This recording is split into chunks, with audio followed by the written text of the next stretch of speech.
in their brand new Motability cars. Instead of the water rapids. Rhino, blimey. Right? Yeah, okay. Rhino. I used to live in Kenya when I was about 5 or 6 years old. Okay. And we were in this wildlife park in a grey Morris Minor. This rhino started chasing us. There's me and my sister in the back seat. Right. It was like someone out of Jurassic Park. Yeah. We were turning around saying, "Believe it, Dad. Just put your foot down, Dad. We're in a field.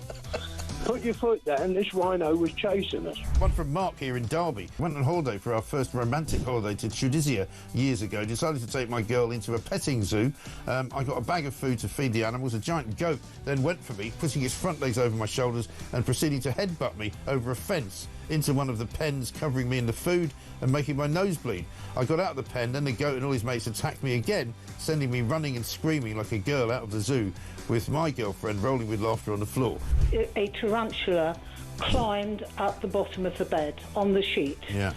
And it walked all the way up.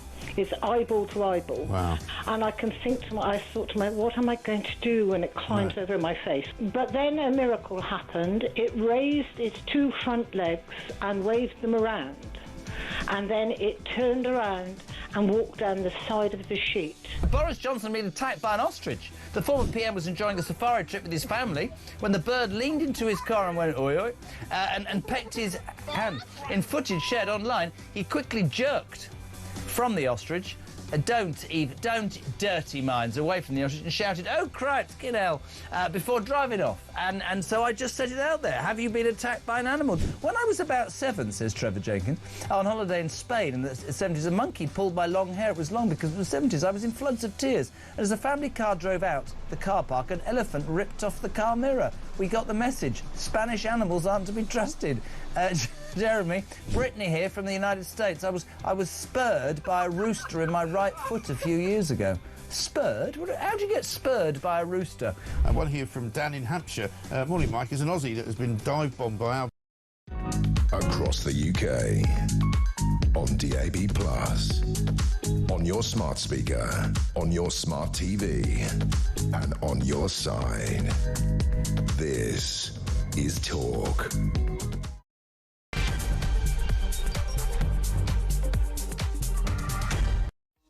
Well, hello there. Good morning, you glorious, gorgeous, patriotic things. How wonderful to be blessed with your company again on this sunny Friday morning. This is Alex Phillips with you until 1 o'clock today, chewing over all the news, getting you some hot off the press views, and hopefully dispelling some of your blues ahead of what looks set to be a scorching weekend. So whack on that UV, but stay tuned to me because things are going to hot up. That is for sure. And if you want to throw your voice into the mix and join our choir of common sense, let it be known that you may do this at your standard network rate. That is correct. Oxford, who's one of my faves, is sitting there ready to take your call and vet you and make sure that you are of the sensible disposition and then patch you through to the studio at any given moment. 0344 499 1000 is the number to call. If you'd rather send me a WhatsApp message, you can do that as well on that number, 0344 499 1000, or indeed leave me a voice note, which I will then play out during the course of the show. I do love a voiceo, as you know. So don't be shy, don't be coy, step up to the plate. Sharing is caring. If you'd rather be a little bit old school and send me a smuzz, the number is 87222. Again, that is your normal network rate. So basically, it don't cost you anything, does it? We're not like one of those sort of weird 033056000 numbers where they're charging you £5,000 a minute. Oh no, not here. The therapy is free when you come to talk for communal catharsis. Now, if you are going to send me a text message to 87222, you better make sure you write the word talk before you write your message. That way, it manages to intercept all of the spyware currently trying to find out where that enriched uranium has gone in Iran. And instead of getting tangled up in underground tunnels in Fordow, it gets here into this little makeshift Cape Canaveral I have in front of me, from where I can read out your messages to share with the world. OK, we're also on X at talkTV if you want to post us your thoughts and feelings there. Let's get on with getting on, shall we? Because I'm joined now by one of my favourites, the nation's favourite babber. He's Gert Lush. It's James Price, former Conservative government advisor. Good morning, James. I'm not sure I've ever had a more positive introduction, so thank you for putting a spring in my step. There you go. You're looking very tanned. Are you still in Sardinia? Are you back? You look like... I'm back, but I'm no longer milk bottle coloured. I don't think you're British anymore. I mean, what's happened to you? It's like I feel like I'm speaking to someone from Indonesia. You look glorious. Right, now, talking about glorious, not so glorious for Sir Keir Starmer because he's had to cave into this big backbench revolt.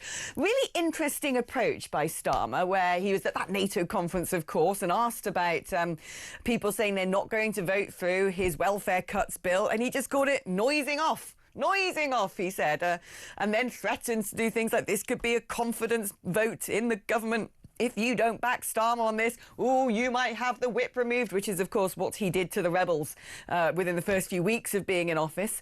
And they're still defying him, aren't they? Has he lost his grip, do you think, when it comes to managing his own party? I'm not sure he ever had much of a grip. You know, we have to remind people that the Labour Party won by default because of the excessive failures of my old party, unfortunately, having done quite well for a while, you know, Boris and then Liz and Rishi and all the rest of it. And so I don't think the Labour Party got anything like the kind of scrutiny that it should have had. Starmer didn't have anything like the kind of scrutiny that he should have had. And they didn't have any actual plan for getting into government. And that's why we've seen in the almost year so far, it's been such a catastrophe. Look, I am one of the most partisan people going. I suspect, Alex, you are as well. I don't think either of us thought they were going to be this bad, this fast, and for this long and in this many ways. You've got one sensible person, this chap called Morgan McSweeney, who is Starmer's chief of staff Right. now. And that's the one they want to get rid of, isn't it, all of these rebels?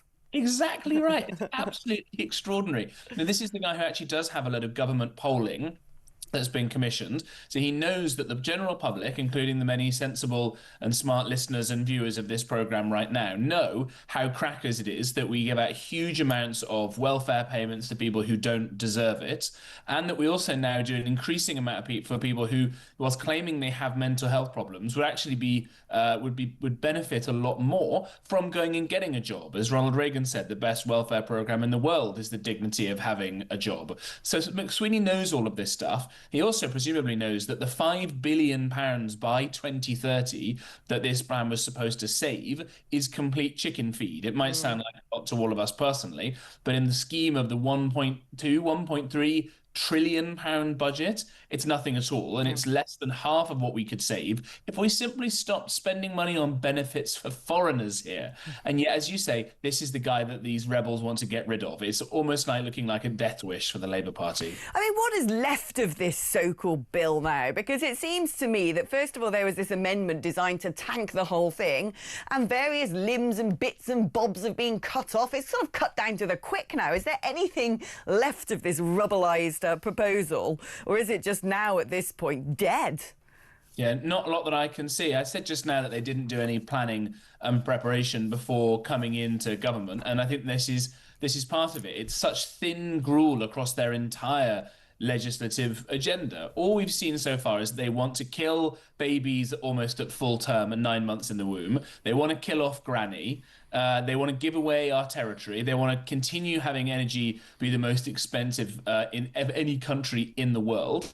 They want to continue us having low growth. And they've also gone and looked at the school system that has been the best in the West, thanks to the Conservatives, and say they want to destroy that as well. So is it any surprise that in this bill there's nothing smart or decent in there? You know, this is looking like a feature, not a bug, of Labour's governing time. The bit that really scares me, of course, is that they must realise, even some of the morons, of which there are many there, that they're not going to get a second term. Certainly not at this rate. Well, that's the problem. You kind of worry what they're going to do. You know, they're now going to be government on steroids. How much can we get away with in the next 4 years? Now, remember, you've got to add to your litany of everything they've been getting wrong, which was a wonderful list indeed. I've never seen such a sort of horrific inventory of failure.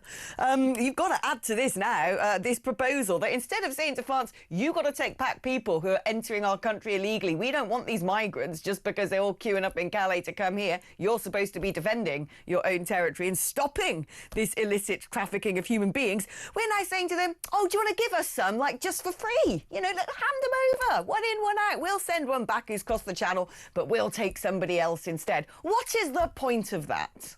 It's absolutely astonishing, isn't it? Net zero reductions of asylum seekers. What is the point, as you say? Without getting a proper deterrent in place, aka the Rwanda scheme that the last government was trying to do, and then Rishi called an election before it actually started to work, because it would have worked, and he might have run the risk of staying on as Prime Minister, which I don't think Sunak wanted to do. Without anything like that as a deterrent, we're not going to fix this problem. And without fixing the kind of legal issues around this, the fact that this guy, Lord Hermer, who's one of Starmer's best mates, and he made him the Attorney General, without him changing the kind of legal advice or us changing the law to stop these sorts of boats, none of these silly little plans with France or anything else is going to make a blind bit of difference.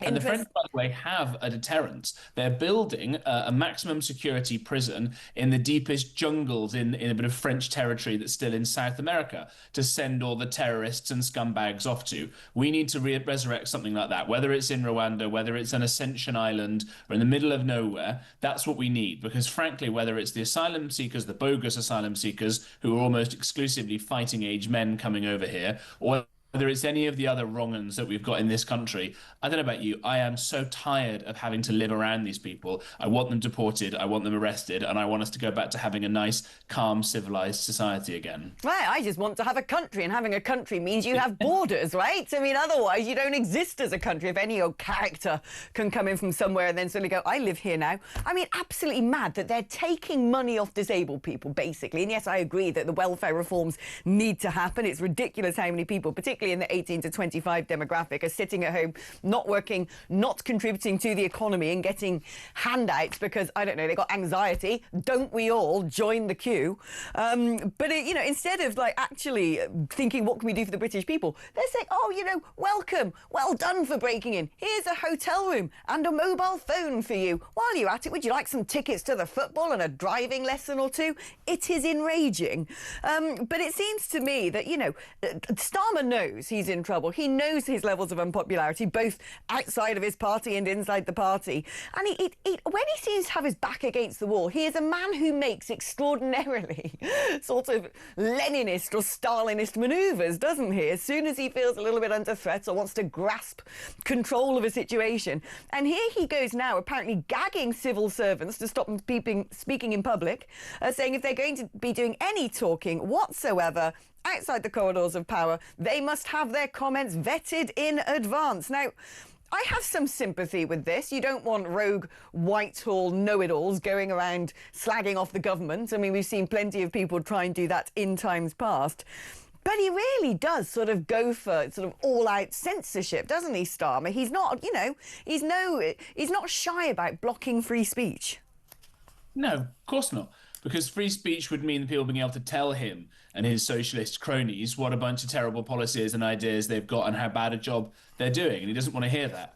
As you say, I've got some sympathy with this idea that civil servants shouldn't be allowed to just kind of mouth off and go rogue on these sorts of things. The problem that we've got, and you and I have discussed this many, many times on this great show already, is that at the moment, the civil servants are the people who are actually running the country, not the politicians. The politicians end up being basically just the spokesman for the various departments. They're given the lines to read out by the civil servants, have been written by the civil servants, and they've just got to go out there and say it. And if anything goes wrong, they're also the fall guy. That's the problem we've got. The government is not really the government. And this change is just kind of solidifying that even more, because it might mean that ministers, the MPs themselves who are in charge, that's supposed to be in charge of these departments, are going to spend more time just doing the announcements and the media facing bit, and even less time trying to get to grips with what the department is doing, trying to scrutinize it, trying to set a leadership tone and all these sorts of things. It's absolutely bonkers that we're just going to give away even more power and authority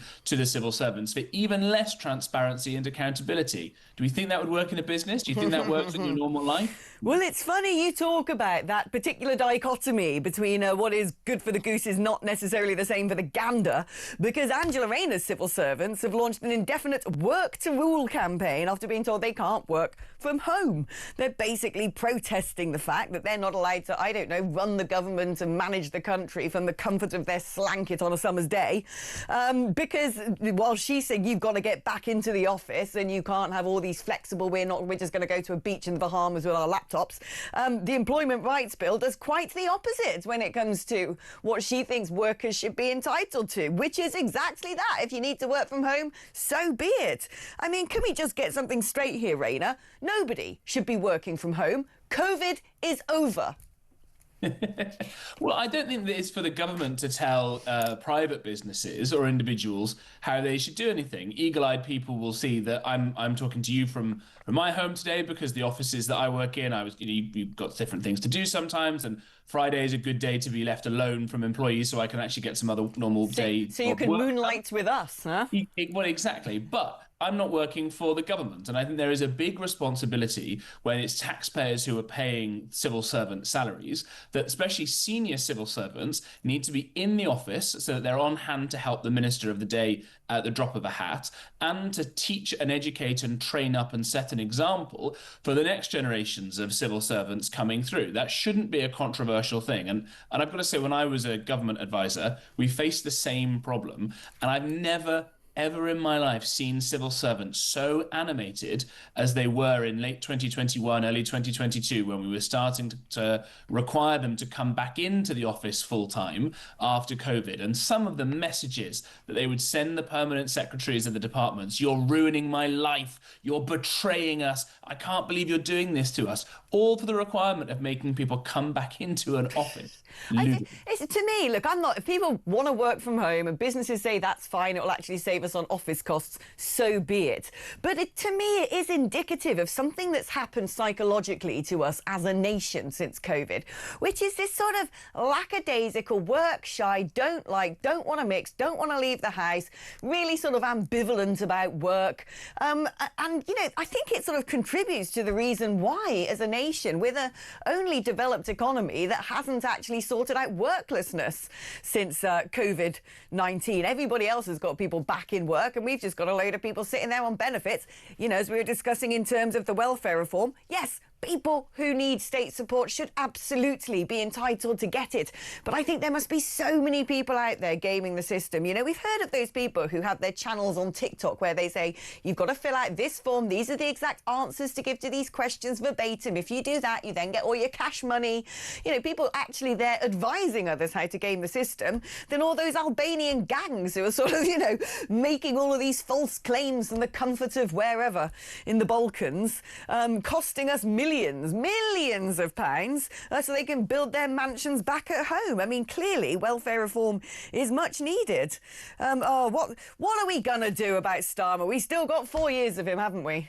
Well, maybe. It's extraordinary that there are rumblings already that this rebellion could lead to the end of Starmer. I was speaking to someone who's familiar with a lot of focus groups that are happening up and down the country, and I heard that you can't actually mention Starmer in these focus groups anymore because people will become so distracted by their fury and hatred of him and what he's doing to the country that you can't actually get any information out of them on any other topic. And I think the same is probably true of a few other members of that cabinet, the Chancellor Rachel Reeves and Angela Rayner and Ed Miliband and Bridget Phillipson and David Lammy, all these people, these clowns, pick your pick. So therefore, if Starmer's toppled, if these backbenchers manage to go after the king and dethrone him, who on earth's going to take his place? They're not exactly a sort of bunch of brilliance, are they? No, quite. Well, you've got Wes Streeting, the health secretary, who is the best of the bunch, I think. He did quite a brave thing of abolishing NHS England, the Quango, and taking the responsibility for the NHS's success on his own shoulders, which is exactly how it should be. But the poor guy's got a tiny majority because all the Gaza independent Muslim voters in his seat hate him and will unseat him at the next election because of the way their demographics are going. And that's true for Shabana Mahmood as well, who's the Justice Secretary, who, again, actually seems to be one of the soundest and smartest people. She'll lose her seat. Rayner will lose her seat. Jess Phillips and a bunch of others will lose their seats because of demographic trends as well. And then you've got Rachel Reeves, who lied about her CV, is still actually the only person, I think, in that whole cabinet with any private sector experience whatsoever. So if she goes, goodness me knows who on earth we're going to have in the Treasury. It's terrifying. Oh, but private sector experience, we all know about that, don't we? James, thank you ever so much. And thank you for joining us working from home, moonlighting with Talk. We appreciate that. Everyone who works from home but tunes into this show is more than entitled entitled to work from home. In fact, you're doing a great thing. You're of great service to the nation, wising up and formulating your opinions on a Friday morning with me. That's going to get you well versed for all of those dinner parties you won't be attending this weekend, but you will win the arguments at the bar down the Dog and Duck. Now, if you want to hone your communication skills in advance of winning all those fights with your friends, 0344 499 1000 is the number to call. I will put you through your paces. You can use that number as well to send me a WhatsApp or leave me a voice note on WhatsApp. 87222 is the number if you'd like to send me a text message, all at your normal network rates. We're going to take a short break now, but when I come back, it's going to be your calls and your messages. So roll up, throw in your 2-bit, and I'll be back after this.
Across the UK, on DAB+, on your smart speaker, on your smart TV, and on your side. This is Talk. Hello there, welcome back. Now, as promised, it is the time of the show that we democratise. That's right, you all get to be involved. Your feelings and views count. So here we go. Good morning, Alex. Starmer is nothing more than a supply teacher PM. He's weak and the rebels can smell it. In the words of Cromwell, in the name of God, go. That's from Brian in sunny Croatia. Not jealous at all, Brian, because it's about 30 degrees over here. Just saying.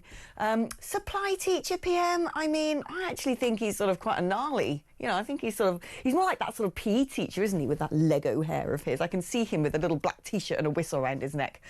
Alex, when it comes to benefit cuts, the first cut should come from all payments to asylum seekers. Well, obviously, that cost is astronomical, yet we seem to be demonising the disabled. The rise in applications correlates to the rise in people crossing the border. They all make instant claims because they're coached to claim by NGOs. I mean, it's madness when the government's there going, right, who can we take money off? Right, the elderly. Let's go after that. Let's get more taxes on employers who actually generate economic growth. What are we going to go for next? Let's dip our hands into welfare reforms. That's where we're going to get the cash we need. Meanwhile, people who break into the country, it's like, here you go. What do you want, my darlings? Fill out this little questionnaire. Are you comfortable? Is the Wi-Fi good enough? Have you got enough food options? How about instead of being in a hotel, earning extra money on the side as a delivery driver, have a house? Live with your mates, hang out and have some fun. We'll get all the furniture for you. Don't you worry about that. We just want to reward your audacity for breaking into our country. We want to make sure that we honour your tenacity for making that dangerous crossing over the channel. Yes, yes, you special beatified person who must be fleeing from something so dreadful. We've got to basically hand over anything that you demand because we want to honour you. I mean, it's just ridiculous. Here we go. Paul Barnes, military veteran Stephen from Cornwall. Alex, in respect to our failed PM and failed government, can we please talk about debate? How can we get rid of Starmer and this rubbish government, other than having to wait 4 years and another general election? How can we do it now? All right, calm down, Paul. There must be a way, a loophole, something. We have all these legal and political minds and a king who are all doing nothing. It cannot be allowed to continue. Blimey, Paul Barnes is going to begin the insurrection from Cornwall, that's for sure. Paul, I hate to break it to you, but you know, technically, I don't think there is a way to get rid of him, because the government itself will have to vote to have a general election. Do you think all of those Labour MPs, looking at the polling, knowing that they will have very short-lived careers if they call a general election, are going to be the turkeys that vote for Christmas? Yeah, I didn't think so either. And don't you worry, that Starmer's got his Bezer Lord Hermer to defend the interests of the evil against the state. In this instance, perhaps defend the interests of Sir Keith Stalin against those of Great Britain. Right, the point of one in, one out is numbers, says Paul in Belfast. They will announce it as a victory. Look at all the people we've been sending back. They had no right to be here, but accepting those with a legitimate right to be here, it's got lots of Harmer's fingerprints all over it. I mean, it is ridiculous. One in, one... It's that...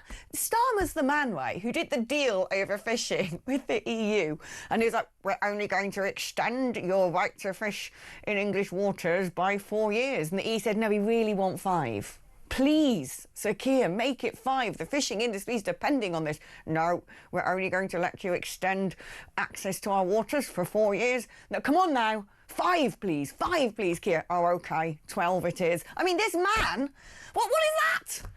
Like, I think he needs to get that Donald Trump book, Art of the Deal, because we didn't get a good deal over Chagos, we didn't get a good deal over fishing rights, and this is not a good deal. One in, one out with migrants with France.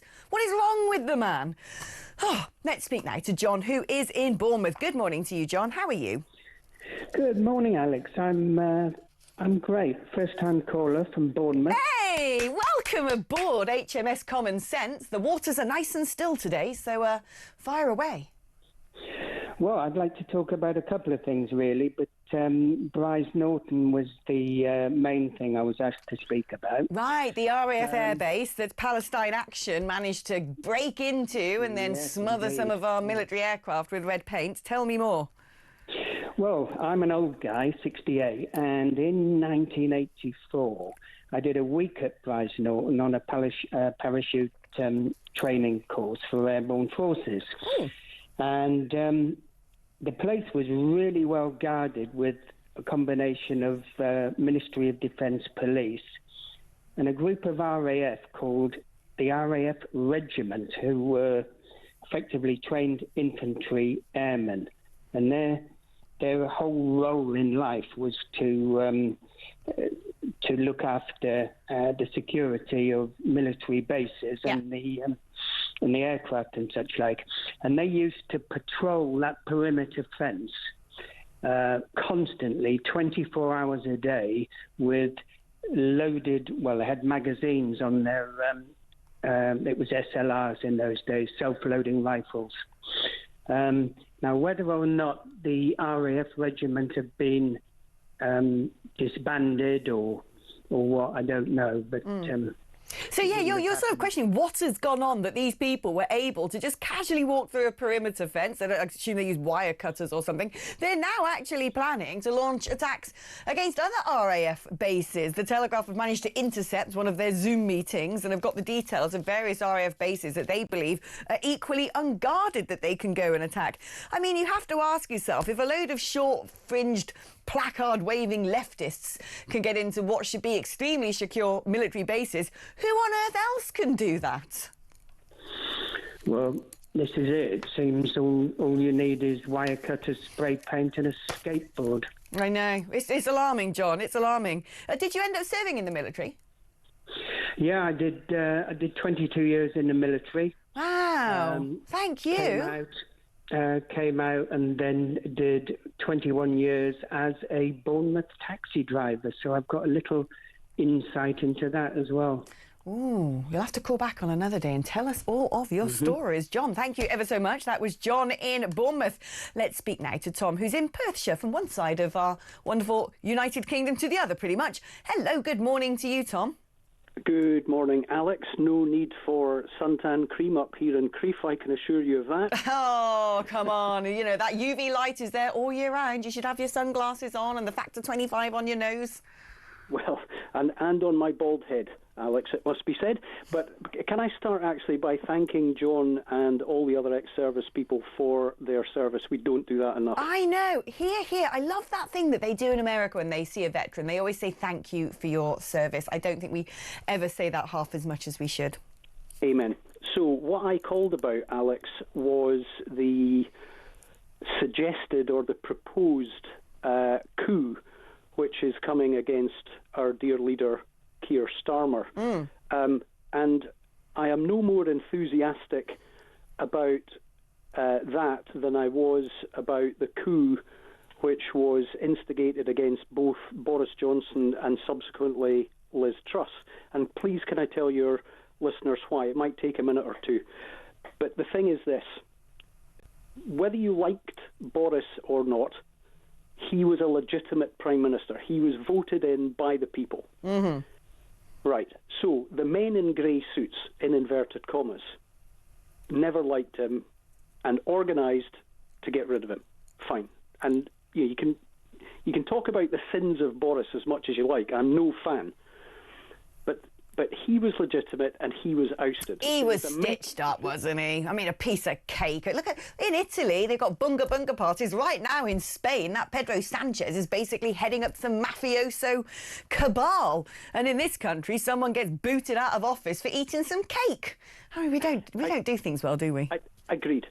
The Tory party has a mechanism whereby they have to have a set number of votes, then they have an election, and ultimately the party members vote and choose a leader who, by convention, then becomes Prime Minister. And that is the process that happened with Liz Truss. Now, I feel pretty uncomfortable about that whole thing, but I can make an argument to say that by that process, she was also a legitimate Prime Minister. Right. The men in grey suits looked at that and said, wrong answer, ousted her, because there was phone calls between them and their pals in the city to rock the boat to get her out. And that's what they did. And they installed Richie Sunak, who was the guy they wanted all along, and he was never, ever, ever legitimate. Never. And that is why, where I live, I do not vote positively for anyone. I vote against the SNP because I hate the SNP with all my heart, because they're nationalists and they're fascists and they're awful and they're incompetent. But, so I have voted Labour, I voted Brexit Party, I voted Conservative, I voted for everybody. I will never vote Conservative again, ever, because they treated the people with that level of contempt. All that musical chairs. I mean, how about running the country instead of constantly faction fighting? A year later, and the Labour Party are about to do the same thing. And by my understanding of their procedures, Angela Rayner or whoever it is will simply be installed by the men in grey suits. And the only difference between the men in grey suits for Labour and the men in grey suits for Tories is that probably the Tories go to better tailors. That's it. Do you know, right? I think you're right. I am so not a fan of constant faction fighting, this sort of level of defiance and, deliberately sort of plotting and fighting and this lack of discipline, the lack of a collegiate nature in politics, which I think sort of reached its pinnacle during Brexit and all of the revolts after the 2016 referendum. And it's now left a really bad taste in politics, where as soon as a party goes, we don't like this, we're all going to sort of form a coup, we're going to change leader. No, do you know what? It's a team sport, OK? You're elected under a manifesto, under a particular leader. Get on, put up and shut up. Alex, the main thing is the main thing. Right. By which I mean the people choose a government, to quote Starmer, to serve them, right? And the minute they get in, they're busy plotting behind the scenes and trying to advance their own careers, and all of that is a distraction from the main thing.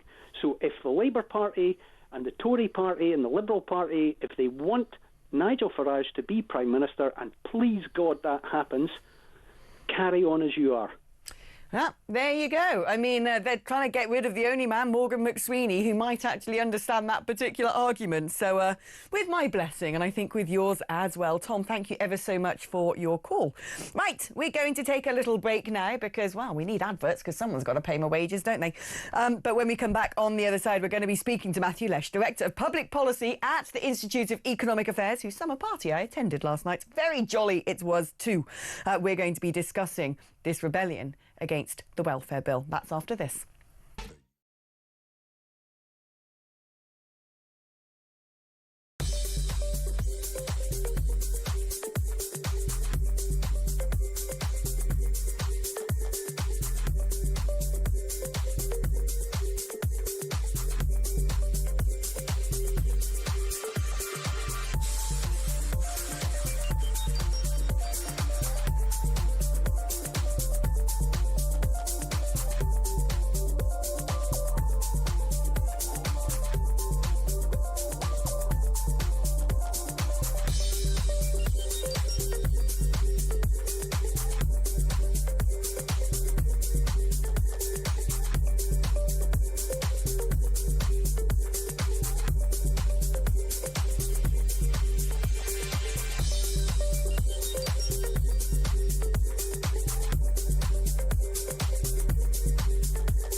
Across the UK, on DAB+, on your smart speaker, on your smart TV, and on your side.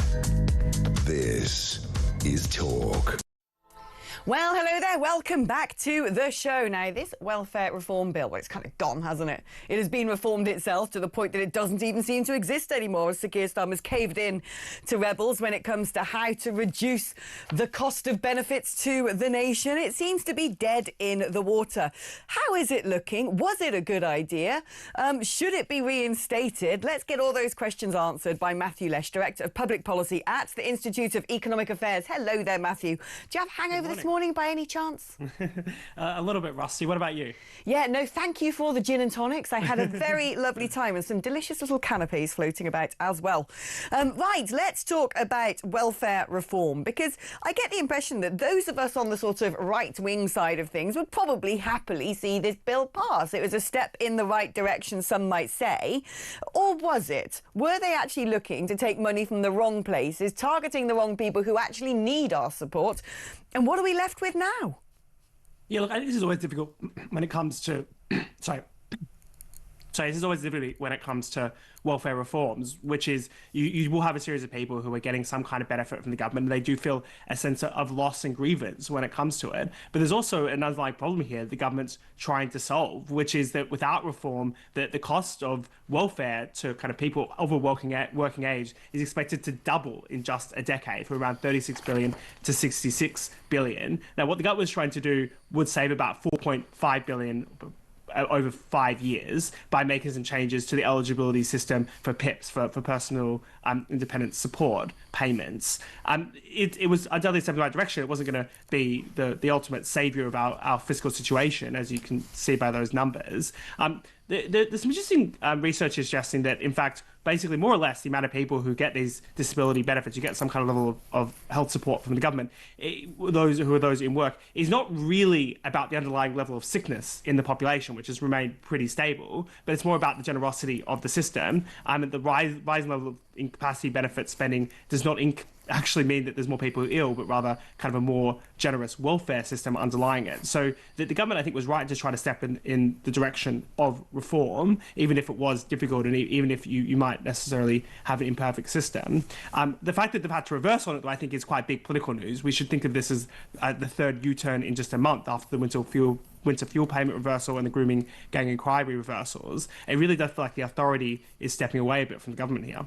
Yeah, no, absolutely. And, I've heard it said that MPs looked at their inboxes, people concerned about having their PIP payments reduced, did some maths and went, right, this many people in my constituency are on those PIP payments who aren't going to vote for me next time round if I support this bill. And actually, this is my majority. And that sort of led to a lot of this rebellion. But we can't have a government like that. That just doesn't work. If every single MP is so concerned about preserving their own job that no one can actually take decisive action on what is important for the country. When we have got so much debt, when the interest on our debt on a monthly basis actually outstrips that money that we're spending on defence. I mean, this is not a sustainable position to be in. Politically, one argues, therefore, that Starmer was doing the right thing. Do you think this spells the beginning of an end? If he can't get something like this through with 4 years to go, what hope does he stand of actually being able to do anything other than trot around the world, glad-handing other world leaders, being, you know, Sir never here? Yeah, look, I think this is very similar, actually, to what the Tories did for the last 14, 15 years of the time they spent in government, which is they try to do some kind of relatively minor reform. There'd be outrage on the backbench, and then they wouldn't really be able to achieve very much in the longer run. They might have felt a small political win by not doing some kind of difficult reform. But again, if you don't fix the country's underlying problems, the fact that, as you've said, our debt is almost 100% of GDP. We've got about as much debt as the size of our economy, with huge and quite sustainably high levels of interest repayments on that. And people are ultimately going to pay the price for that if you can't fix what's going on here. And that's what the government, I suppose, admirably was trying to do. And they really failed to make the moral case here. The moral case here is that it's not just about the fiscal side, of course, about the fact that you do not want to see people languishing on welfare. It's unfair to them. You encourage people not to work, and that you only get these kind of payments if you make a claim that you can't work. So you're kind of stuck in this kind of relatively low level of quality of life as a result, rather than encouraging as many people as possible back to work through the welfare system, which was, of course, originally the point of a lot of the previous government's universal credit reforms. I think that there's also something else interesting going on here, which is at the micro level, it might make sense to say, oh, yes, you should get back your welfare payment. But at the macro level, actually, there's been a big shift in public opinion. We saw some recent polling from Freshwater, who I'm associated with, for City AM, showing that a majority would now prefer tax cuts, even if it means less government spending. That's, again, a reversal from the last Tory government. And it says that the public mood is actually shifting in, I suppose, a more fiscally conservative direction. But the government's going in the opposite way. And then there's going to be some implications here for, well, how's the government going to pay for all these policy reversals? Are we going to be seeing higher taxes in the budget in order to be able to afford this kind of largesse? And I don't think the public in the long run is going to be particularly happy with the fact that they're going to be taxed at higher levels. So it's a real kind of short-termist thinking, rather than what's actually going to leave the country in a better position, and then what's actually going to win politically in the long run. Yeah, I think we're in a pretty difficult situation. I have a feeling Rachel Reeves is not going to have good news for us come September. Matthew Lesh, thank you ever so much for unpacking all of that, both the economics and the politics of it. Right, we're going to take a little break now, and you would think if I was the Labour government and I thought, right, I need to get some money, I need to save £5 billion, how about you just get rid of Ed Miliband and his grotesque, obscenely large net zero budget, which not only straitjackets our industries and prevents any sort of economic growth, but costs us an arm and a leg while we're at it. We're going to be discussing what that eco-loon has been up to after this.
Do you support what President Trump did? I think it's been overdone. I think we should have been more careful. I think it's not helping anybody. The cost is too high. The risks are too high. So I would have expected more diplomacy before bombing and all the rest of it. I think diplomacy should be the way to control them. When you look at the leadership and what they say, okay, from time to time there are some unnecessary news, but diplomacy is the way to solve it. I'm sure that there are ways through diplomacy to control their aggression. Across the UK, on DAB+, on your smart speaker, on your smart TV, and on your side. This is Talk. Hello there, welcome back. We're going to sneak in a cheeky little phone call right now because there's someone in the greatest city of them all, Benjamin, who's in Gloucester. Hello there, Benjamin. How are you doing? I'm very well. Where are you in Gloucester? Cheltenham. Oh, you're in Cheltenham, so not actually in Gloucester. The Siamese twin, the sort of better funded, more healthy Siamese twin compared to dear old Gloucester where I was dragged up. OK, Benjamin, what can I do for you today in posh old Cheltenham? Well, I've been looking at the TV and looking at the PIP reforms and that, and I think this bill needs to be completely blocked off. Right, so what is it about it? I mean, it doesn't look like it's going to survive anyway, but what is it about it that you think is dreadful? Well, there's two sides to the coin. There's the fact that I'm on PIP myself. I don't mind being on. I'm on this all the time, so. And there's the fact like I'm on PIP myself, and there's obviously the fact that when I have a son or a daughter, like, and they end up like when they get to 20 and when they end up with disabilities similar to me, then they say to me like 20 years down the line, I'd have had a son and a daughter. What were you doing like that when all these reforms have been put through? I would get a lot of stick off my son and daughter if they needed PIP in years to come. Right, so you're basically saying this is taking money away from people who actually really need it. And it's taking money away from people's future if they were starved from oxygen, like from the brain when I was born in hospital in the early 80s, if you get what I mean. So it will affect everyone. It will, yes. It's not the way forward. So you're worried actually that if this went through, that you would be out of pocket and you would struggle, and that for future generations you would never be forgiven for not standing up to try and oppose this. I've got to be honest. I'm not worried about me directly because it's not about me anymore. It's about everyone else at least. So I'm more that sort of person, like. And in 2023, my mum passed away with cancer, she did. So she brought me up as a disabled son at special needs schools and obviously like Bufferdon unit in Chapman Hospital for the nursery. So I know that I've been to college, special needs college and special needs schools, and my mum's fighting to get the right help for me. So I know exactly how difficult it is. So I don't think these people on PIP, right, they're working in jobs as well, by the way. Yeah. So I can't, and some of them are in the Paralympic Games, if I'm going to have a kiss. Emily Simmons, I think, from ages back. So I don't get what the government, and the Labour Party, I'm a Labour member as well, the Labour Party do not, are nothing to do with these policies at all. Definitely not. It's always important because, you know, we've been talking about how important it is to cut the amount of the welfare bill, that it's actually going to double, get up to 66 billion, which is a vast amount. But then the problem is there are people who need that support. How do you cut it? How do you vet it? How do you make sure you're not denying people who we really should be protecting? How you vet the bill? What you do is, right, I've been to a special needs school myself and that, so you go to the people's doctor's surgeries, you talk to the doctors, and you work out the medical evidence they've got backing up the claims is legit, because I've been watching the internet the last few weeks and I've seen people coming on social media streams and on YouTube videos or whatever, and they've been boasting about these people are very clever at ripping the system off as well. Exactly, that's the difficulty, isn't it? There are people who are gaming at the system and who don't deserve our support, where clearly, Benjamin, you do. And the people who are ripping the system off are not claiming PIP. They're the ones teaching other people how to rip it off. Now, my biggest argument is, it never mind just people disabled on PIP and that. There's people who have got dementia, people who have got cancer, people who have got M&S, if I'm going to have a guess at it, people in wheelchairs and people with very, very serious medical conditions. Yeah. No, I understand entirely. Listen, Benjamin, thank you ever so much for your call. Important contribution, and thank you so much for your candour, telling us your personal story. It is always important to personify and contextualise policies like this, because there's Benjamin saying he's seen people online bragging about how to game the system, how to get money off the taxpayer that they do not deserve, and then he is there saying, but I need it. You know, I have medical conditions. My mum had to fight very hard during my childhood, and future children who might also have disabilities will require our support. So when it comes to this bill, it's got to be done right. OK, let's now talk about things that definitely aren't being done right, which is Ed Miliband. Does he do anything right? Really? Apart from be a sort of walking, talking adverts for decongestants.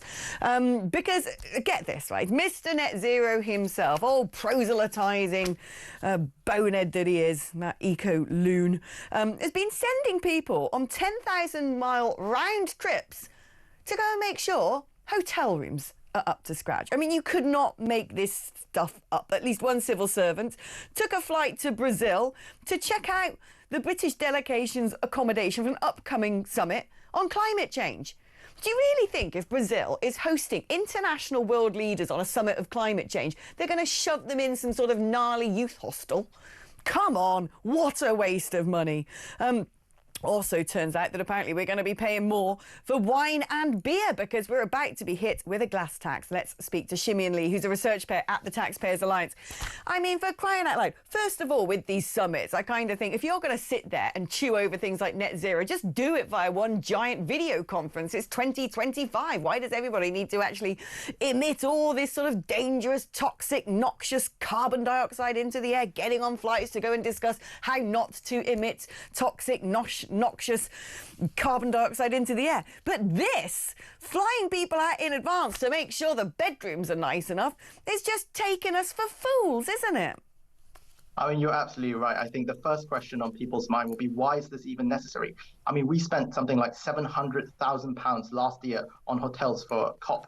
I'm pretty sure we can afford one without bed bugs. And then there's the obvious issue of hypocrisy here. The Secretary of State for Climate Change racking up a massive carbon footprint, flying all around the world. Not just him, but now his aides are even flying all around the world for something as silly as this. All the while he's imposing massive taxes on the rest of us who dare to go on holiday.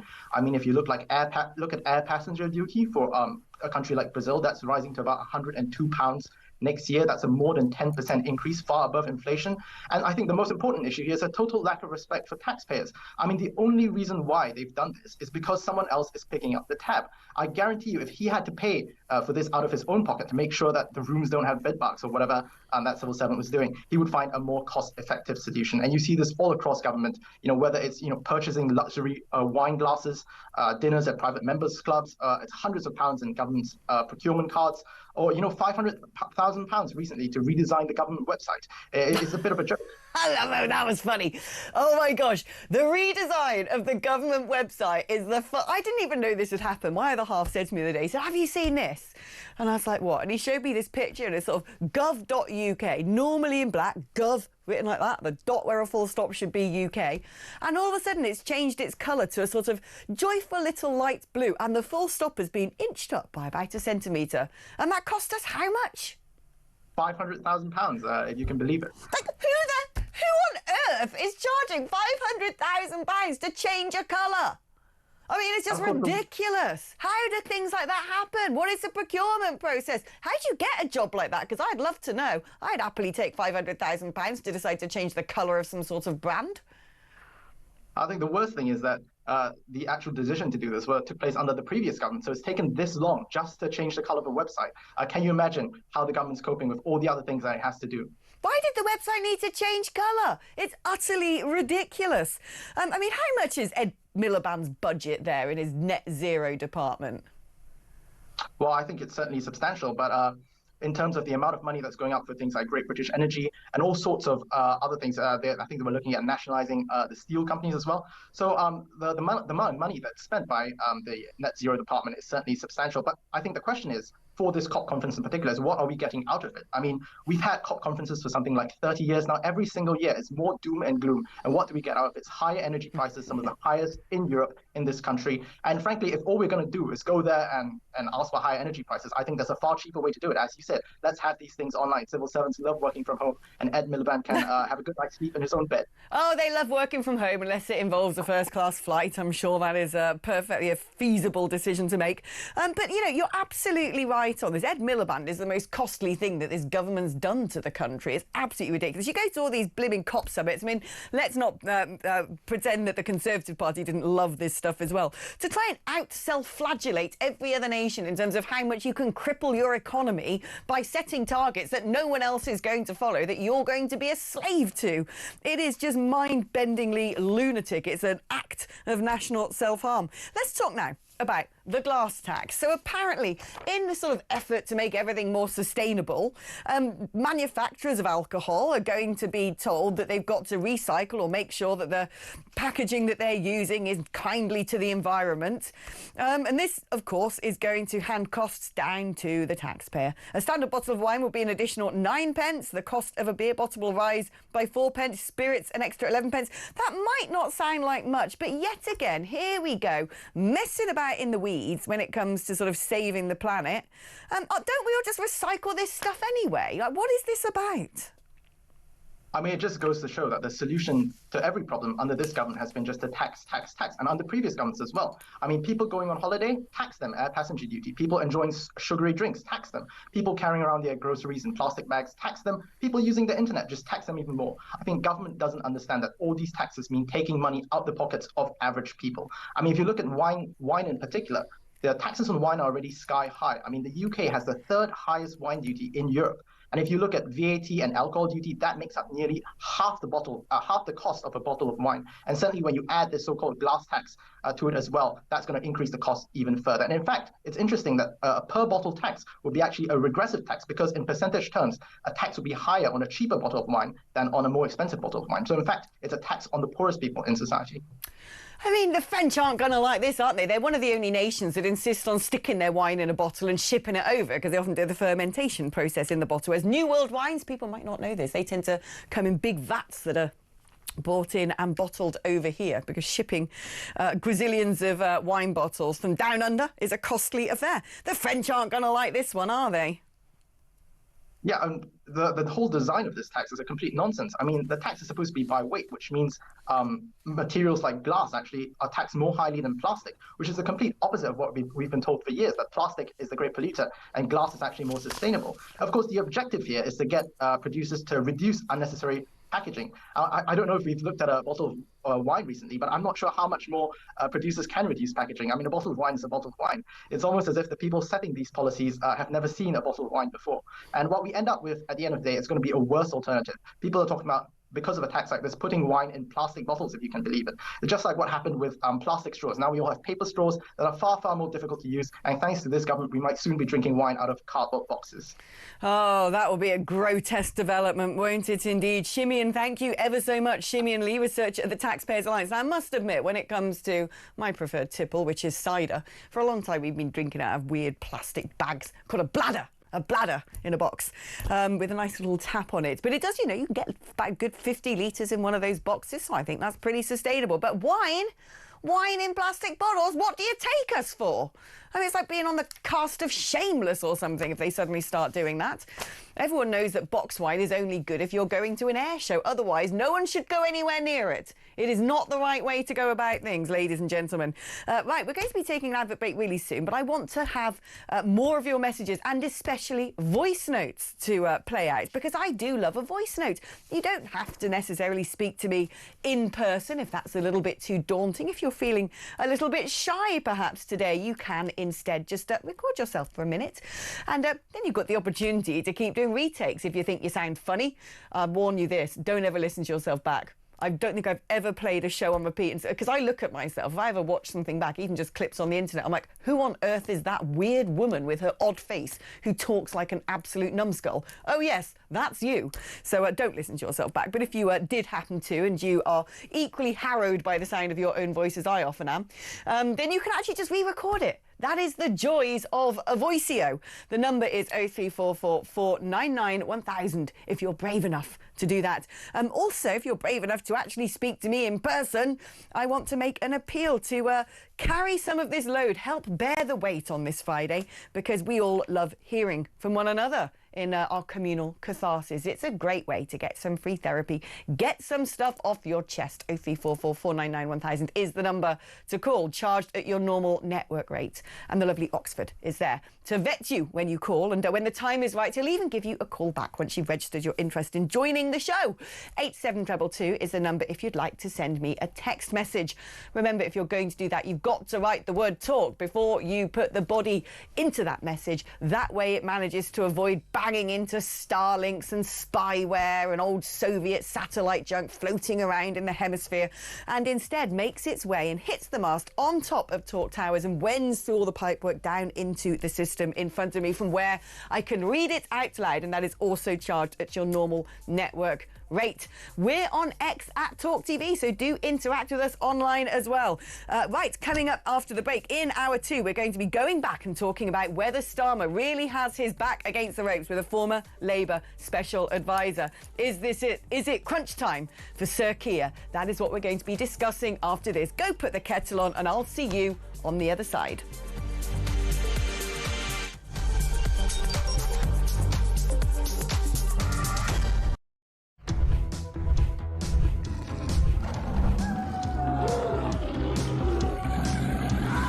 We've just been talking in the office here about how many of us have been attacked at some point or other by some form of flying beast or any wildlife. I mean, so we'll take your stories this morning. Hello, this story is concerning wildlife. It's concerning a rhino. A rhino? Right? Yeah, yeah, rhino. okay. I used to live in Kenya when I was about 5 or 6 years old. Okay. And we were in this wildlife park in a grey Morris Minor. This rhino started chasing us. There's me and my sister in the back seat. Right. It was like something out of Jurassic Park. Yeah. We were turning around saying, "Believe it, Dad. Just put your foot down, Dad. We're in a field. Put your foot down." This rhino was chasing us. One from Mark here in Derby. Went on holiday for our first romantic holiday to Tunisia years ago. Decided to take my girl into a petting zoo. I got a bag of food to feed the animals. A giant goat then went for me, putting its front legs over my shoulders and proceeding to headbutt me over a fence into one of the pens, covering me in the food and making my nose bleed. I got out of the pen, then the goat and all his mates attacked me again, sending me running and screaming like a girl out of the zoo, with my girlfriend rolling with laughter on the floor. A tarantula climbed up the bottom of the bed on the sheet, Yeah. and it walked all the way up. It's eyeball to eyeball. Wow. And I thought to myself, what am I going to do when it climbs over my face? But then a miracle happened. It raised its 2 front legs and waved them around. And then it turned around and walked down the side of the sheet. Boris Johnson been attacked by an ostrich. The former PM was enjoying a safari trip with his family when the bird leaned into his car and went oi oi and pecked his hand. In footage shared online, he quickly jerked from the ostrich. Don't dirty minds away from the ostrich, and shouted, "Oh, cripes, get hell," before driving off. And so I just set it out there. Have you been attacked by an animal? When I was about 7, says Trevor Jenkins, on holiday in Spain in the 70s, a monkey pulled my long hair. It was long because it was the 70s. I was in floods of tears. And as the family car drove out the car park, an elephant ripped off the car mirror. We got the message. Spanish animals aren't to be trusted. Jeremy, Brittany here from the United States. I was spurred by a rooster in my right foot a few years ago. Spurred? How do you get spurred by a rooster? And one here from Dan in Hampshire. Morning, Mike. Is an Across the UK, on DAB+, on your smart speaker, on your smart TV, and on your side. This is Talk.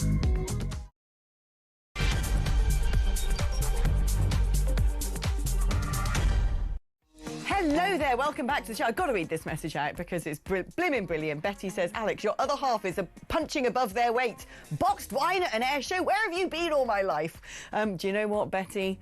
Fairford Air Show, you'll find me on my picnic blanket, come rain or shine, watching fast jets and getting properly leathered.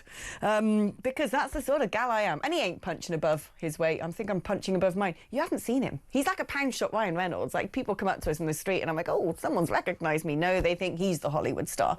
That's how hot my other half is. Just bragging there. Keep your messages coming in. Dean in Dagenham says, with these successive globalist governments not supporting pubs and restaurants and cost of booze, is it just another slow step to banning alcohol in this country?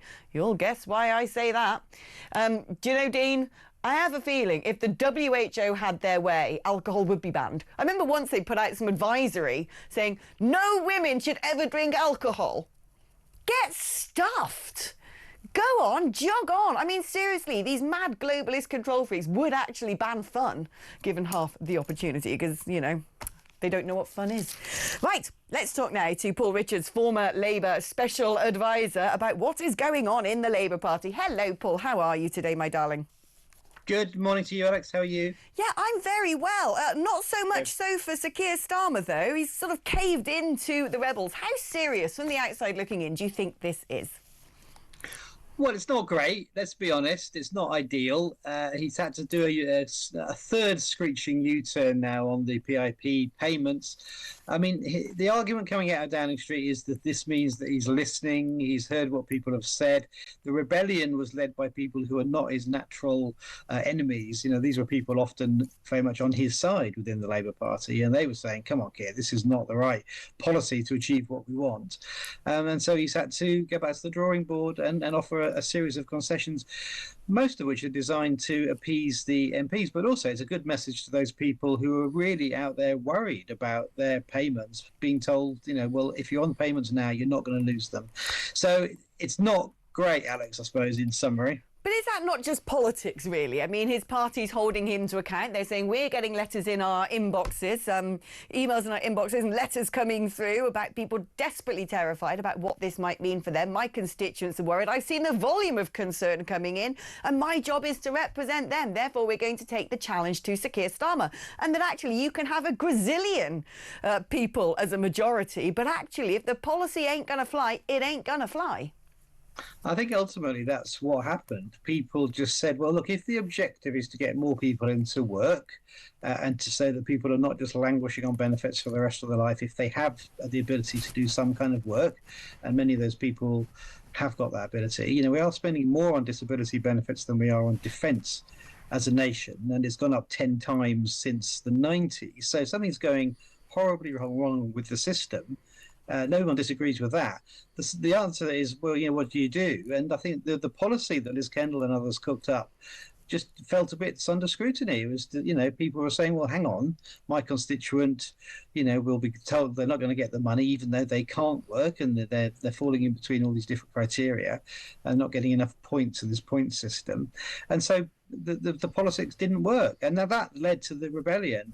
And when it's people like Meg Hillier leading it, who are very established. I mean, she's a former minister. She's chair of the big Treasury Select Committee, a very important committee. These are not just the usual suspects. Some of the people saying today they're still going to rebel are people who just want to tear down Starmer and always have done.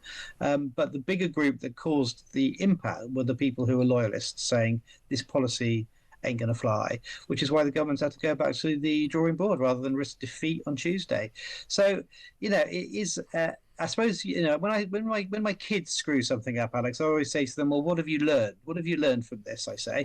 And I think the government needs to look at what it's learned. It needs to listen to its own backbenchers. It needs to test its policy. And perhaps most of all, it needs to involve people who are going to be affected by the policy in the design of the policy. They've finally woken up to that basic idea in these concessions, but that should have been hard-baked in a year ago.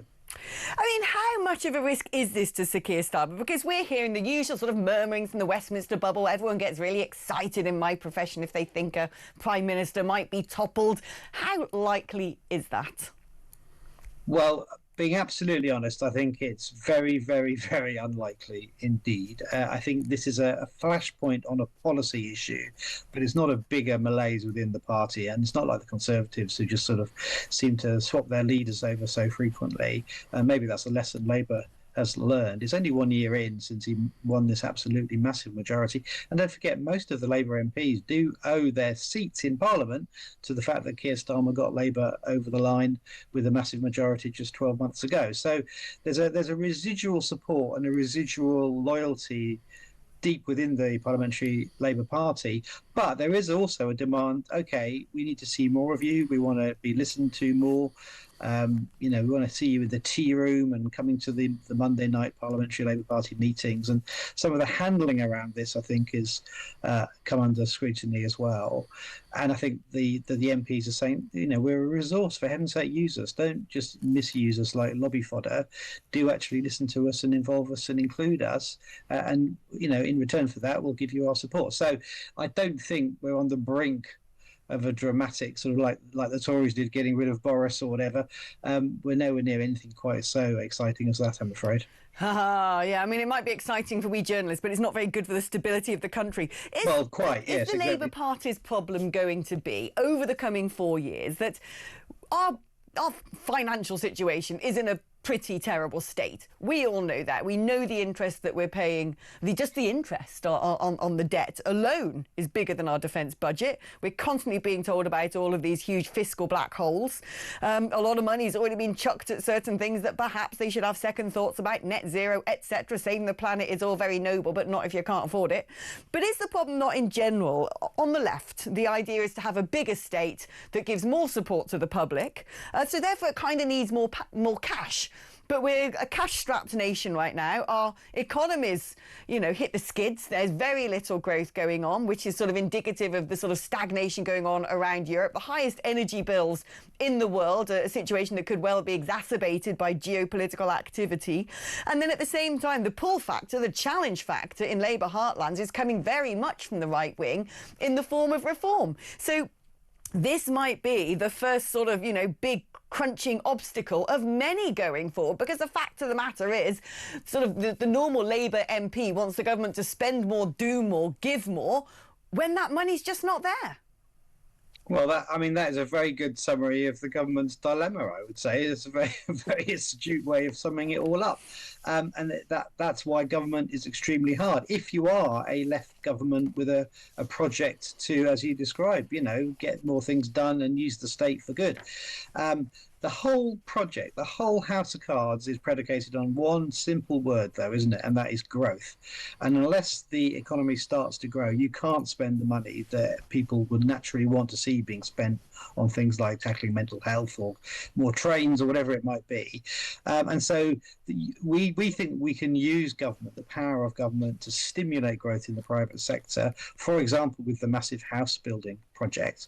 And also the defence dividend. I mean, we're going to be spending more on defence, as we saw with the NATO summit this week, but there's a benefit to the economy from that as well. More young people perhaps in the armed services who've got money in their pockets to spend and get more social mobility. Small businesses are going to have to supply things up and down the supply chain, as well as the big infrastructure investments in factories to build aeroplanes and all these things. So there is a dividend from that too. So you can use the power of the state. You can stimulate growth. Government can't create jobs, can't do it by itself, but it can help businesses to do that. But that is the whole premise of everything, is based on that idea of growth. Unless we get growth, then the government is sunk. We know all about the growth thing, because that was the only word coming out of everyone's lips during the snap election. We know how to grow the economy. We do. We're going to grow growth.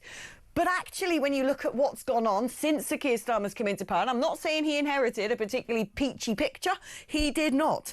But what he's done since, or what subsequently Rachel Reeves has done by doing things like adding to employers' national insurance, has a dampening impact, in fact, on companies that may want to expand and hire more people, because that's going to cost them more money. Same with all the sort of net zero regulations, which is sort of adding to the cost of energy bills. That's not particularly really making matters any easier for our economy. And now Angela Rayner wants to push through a workers' rights bill, which might sound really lovely on the surface. Yeah, you can work from home, you can get sick leave from day one, etc., etc. But most employers are going to look at that and think, we're not going to be able to afford this if people do that. We're not going to be able to hire people. And so rather than growing, we seem to be shrinking. That's the problem, isn't it?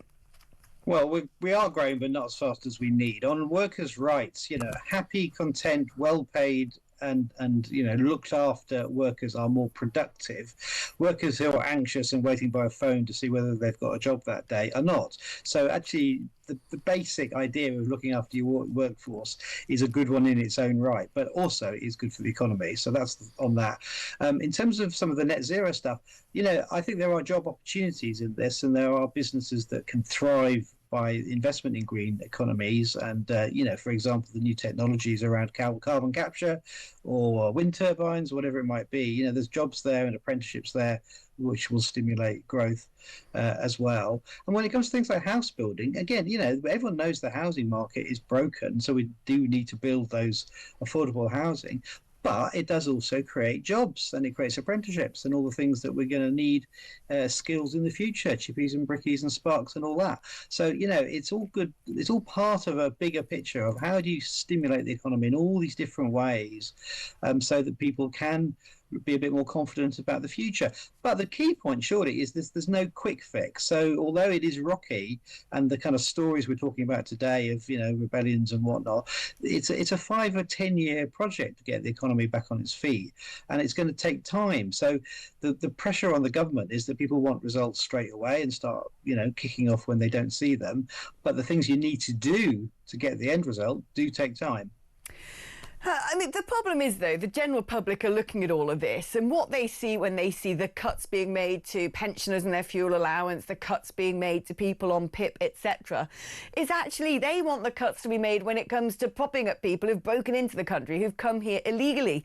And in terms of beginning to bring those numbers down, it seems to me Sir Keir Starmer's approach with France might be to have this one in, one out, which isn't going to change the numbers at all. It might potentially, if people are actually being immediately deported for crossing the channel on a small boat, start deterring some of the people traffickers, but it's actually not going to bring down the number of people we have to put up in hotels or disseminate around the community in houses of multiple occupancy.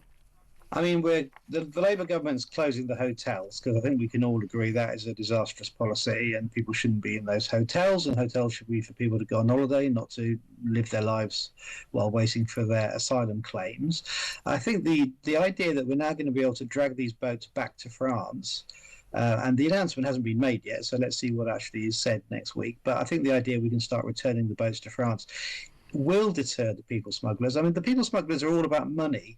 That's all they're for. So if you can disrupt the business model and make it unprofitable for them, they'll just go do something else. So it does help to disrupt that, and that stops some of those terrible crossings. I mean, the numbers are down, I think, this week, but it's all tied to the weather, isn't it? So, we know it's an ongoing problem, but it will help to do that as well. And I've always said, and I've said this to you, the French need to do more. The French government seems to have a sort of rather lax attitude towards this, and are quite happy to see some of these boats leave their shores without much disruption from the gendarme, and they just need to up their game as well. They're getting a lot of money from the British taxpayer, and that needs to be better spent, in my opinion. I couldn't agree more. Paul Richards, former Labour Special Advisor, thank you ever so much for joining us and unpicking what's really going on behind the scenes in the Labour Party. Hey, we got some breaking news for you now. A 29-year-old woman and 2 men, aged 36 and 24, have been arrested on suspicion of a terror offence after 2 Voyager aircraft were damaged at RAF Brize Norton in an action claimed by campaign group Palestine Action. That is according to counter-terrorism policing in the southeast. So there you go. There have now been 3 arrests. A 29-year-old woman and 2 men aged between 36 and 24 arrested on suspicion of a terror offence after they managed to break in to RAF Brize Norton and chuck red paint all over those 2 Voyager aircraft. We're going to be discussing this story even more after this break. I'll see you on the other side.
what an absolute mess for this Labour government. The fact that less than a year on, the MRP poll, which is sort of the gold standard poll that we use to do seat-by-seat projections, shows that they're not just going to have that majority cut, but cut significantly. And they'll be pushed into second, and Reform are the ones who have the most seats. If you look at the vote share on that MRP poll, Reform is slightly ahead of Labour in terms of vote share, but in seat projection, they're miles ahead. And that is because they are appealing to all areas of the country. They're taking votes not just from the Tories, but also Labour red wall seats as well. And so that should really worry Keir Starmer. Across the UK, on DAB+, on your smart speaker, on your smart TV, and on your side. This is Talk. Hello and welcome back. Now, just for the advert break, I brought you some fresh news hot off the press that a 29-year-old woman and two men aged 36 and 24 have been arrested on suspicion of a terror offence after two Voyager aircraft were damaged at RAF Brize Norton in an action that was claimed by campaign group Palestine Action. That's according to counter-terrorism policing in the southeast. Let's speak now to Jake Wallace-Simons, author of Islamophobia, the newest version of The Oldest Hatred, and what to do about it. Is this what to do about it? Prescribing Palestine Action. Is that going to solve the problem, Jake? Well, certainly they need to feel the full force of the law. They've already committed various offences in breaking into one of our RAF bases and sabotaging the planes that form part of our national defence. That goes without question.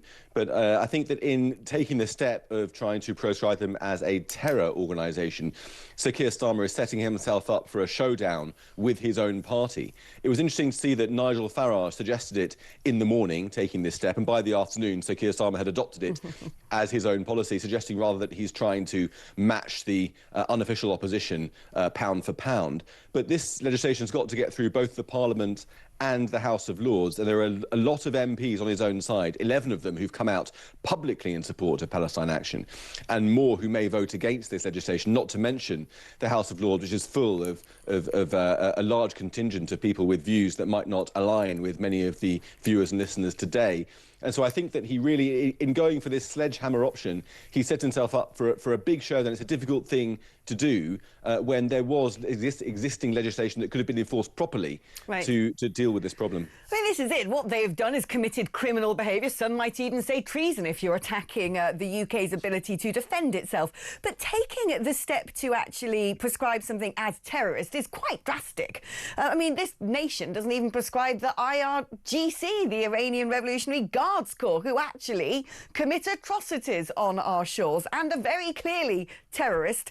What do we actually know about Palestine Action as an organisation? Do we have any sense that they're getting sort of dodgy foreign funding, or they have connections to some pretty evil outfits? Or is this just a move, a bit like the reaction to the Southport riots, to act as a severe deterrent against anybody who might think of doing exactly this sort of thing? Very good question. I mean, I think Palestine Action really are on the cusp of being a terrorist organisation, in that they don't have ambitions at the moment to launch suicide attacks, to launch stabbing attacks, to launch car rammings or anything of that sort, which is what you would normally associate with terror with a capital T. As you rightly pointed out, the Iranian Islamic Revolutionary Guard Corps actually is a state terror arm and has not been prescribed by the government, which has preferred to use other legislation to try to suppress it. So Palestine Action it's quite an uncomfortable place for it to be put, and there's a sense that it might backfire on the Prime Minister by giving an argument to the other side where they can say, look, you're just calling us terrorists when we're not. The state is trying to smear us when we're just standing up for humanity, or whatever they're going to say.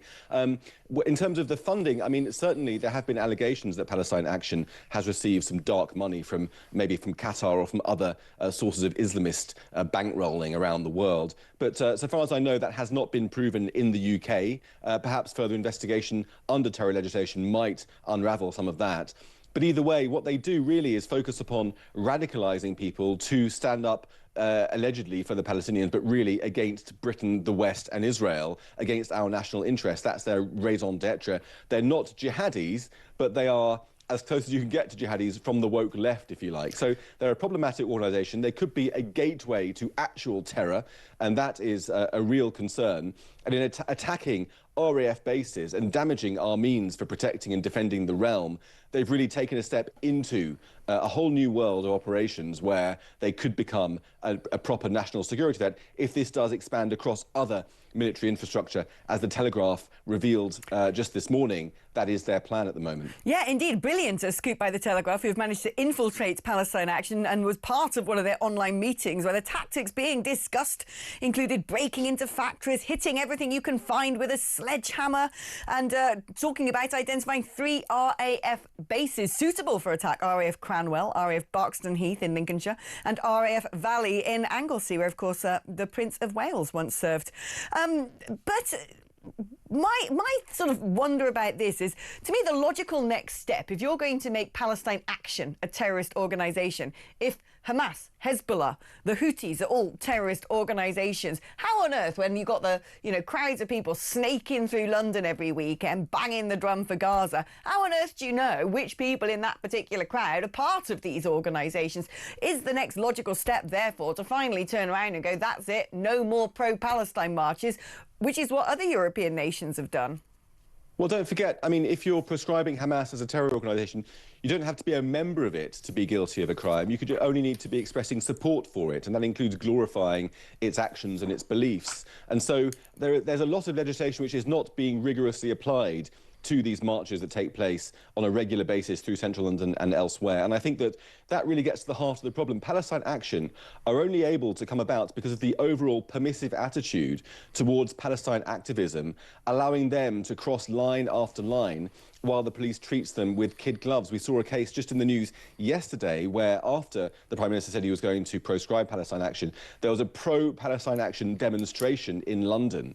And some Israeli supporters stood up to it, waving a few Israeli flags against a sea of Palestine flags. And the police attempted to arrest the Israeli supporters, for their own safety, lest they would be killed or attacked by the Palestinian side, defending a group which is actually literally about to, we think, be prescribed as a terrorist organisation. So this topsy-turvy world allows this permissive attitude towards Palestine activism, much of which gets very close to the line of illegality or even crosses that line, while people who are trying to stand up for our values are treated with an exaggerated application of the law, if you like.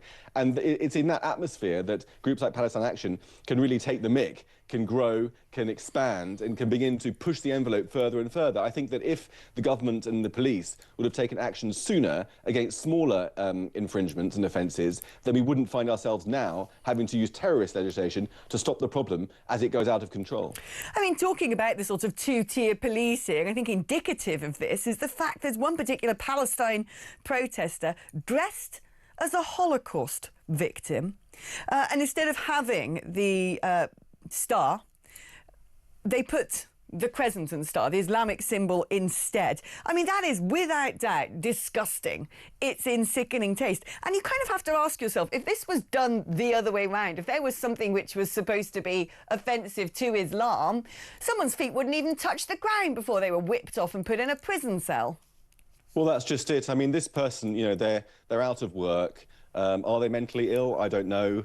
They're certainly engaging in rather eccentric activity on the streets. Is it offensive? Of course it's offensive. The Holocaust is something which is perhaps sacred, though not with a capital S, to Jews, because it was the world's worst modern genocide, mechanised genocide. And it's been weaponised politically so much. So, of course, it was deeply offensive. Now, look, I'm not one to start advising the government or the police to start to crack down on offensive speech or offensive actions. I think that there's too much of that going on. But the government is. The police is cracking down. I think they're arresting 30 people a day for causing offence online. And that's before even we include non-crime hate incidents, which add another further 30 or 40 a day, every single day. That's what they're doing. And the action they took against that man who burnt the Quran, finding a way to incriminate him and find him guilty when the existing legislation wasn't really adequate for it because it shouldn't have been illegal. They accused him of being in the wrong because he was attacked, rather than his attacker being the one in the wrong, although they're also in the wrong. He was in the wrong. It shows how provocative he was being and how illegal his actions should be. So they clamped down on that sort of thing. but then leave people who do similarly offensive things to Jews to run free and do it on the streets to their heart's content. So I think it's not that I want more policing of offence. I just balk against the double standards that's evident throughout the policing system, coming from the top, really, from the government downwards. That's the culture that we're living in right now. How scared are you, or how worried are you, or concerned are you, in the context of everything that's happened in the last month? The U-turn on the grooming gang's national inquiry, a conversation we definitely need to have, discussing the common denominator of the perpetrators of what is one of the most sick scandals that's ever been committed in the UK. Amidst revelations on crime statistics, particularly those when it comes to the treatment of women, amidst growing terror threats given geopolitical instability. In the middle of this entire context, this government are having secretive conversations to define Islamophobia. How much does that worry you? That worries me a great deal. In fact, the idea of proscribing Islamophobia, creating a criminal offence of Islamophobia as different to overall racism, which of course is banned, and hate speech is banned already. I mean, that's really worrying because it enables Islamists with special interests to weaponise the law to enforce a new blasphemy crime upon the British people. And we've seen that actually in action during the grooming gang scandal, because the definition of Islamophobia, which was adopted by Labour in 2019, continually cited accusing Muslims of being involved in grooming gang or child sex rings, as it's more properly known, as an example of Islamophobia. And many of the people who advised on the production of that definition were themselves linked to groups that have been banned by the government or non-engaged, the government not refusing to engage with them, or have been otherwise accused of links with extremism, with the Muslim Brotherhood and so on. And so a picture begins to emerge of our law being weaponized against us by Islamists who have learned to play the game and who are using our democratic levers against us, and creating a new offence of Islamophobia would enable them to be beyond criticism, because they're able to say that, you know, it's illegal to criticise us, and then it further emboldens them to change our country in their image, which is something which most of us certainly do not want. No, I couldn't agree more. I find it utterly chilling. Jake, thank you ever so much for coming back on the show. It is always a pleasure and an honour to speak to you. I mean, this is the thing, right? A phobia is an irrational fear. That's where the word comes from its Greek origins. And is it phobic to look at a particular subset of a religion who have committed terror offences, who have tried to blow up, in fact have set off bombs in concert halls attended by lots of little girls, who have stabbed people in the street, driven cars into pedestrians, who have gone about orchestrating the most sick, depraved acts against little girls who are non-Muslim? Is it a phobia to therefore be worried about that? I think it's perfectly normal to be concerned about such things taking place in your country. And we need to talk about these things openly and honestly for the protection and betterment of all. And yet what this government wants to do is silence that conversation. And it is very clear. Michael Gove said about these so-called community leaders and the organisations that they purport to represent coming in, saying to people like the police and to civil servants, this is how you should have better relationships with the Muslim community. Michael Gove said no. These people are usually Islamists in disguise, and they must not be tolerated. And yet this government goes in a completely opposite direction. Why? Because they're probably looking at their own seats. They're looking at their constituencies. They know that they are at risk of losing their positions in Parliament if the community doesn't vote for them. And it is harrowing that when we need to discuss openly and honestly the causes of some of the worst crimes committed in this country, instead we're being gagged. All right, we're going to take a short break now, but when I come back, we're going to be discussing this one-in, one-out migrant deal with France. What is that going to mean for numbers? Let's find out after this.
Across the UK.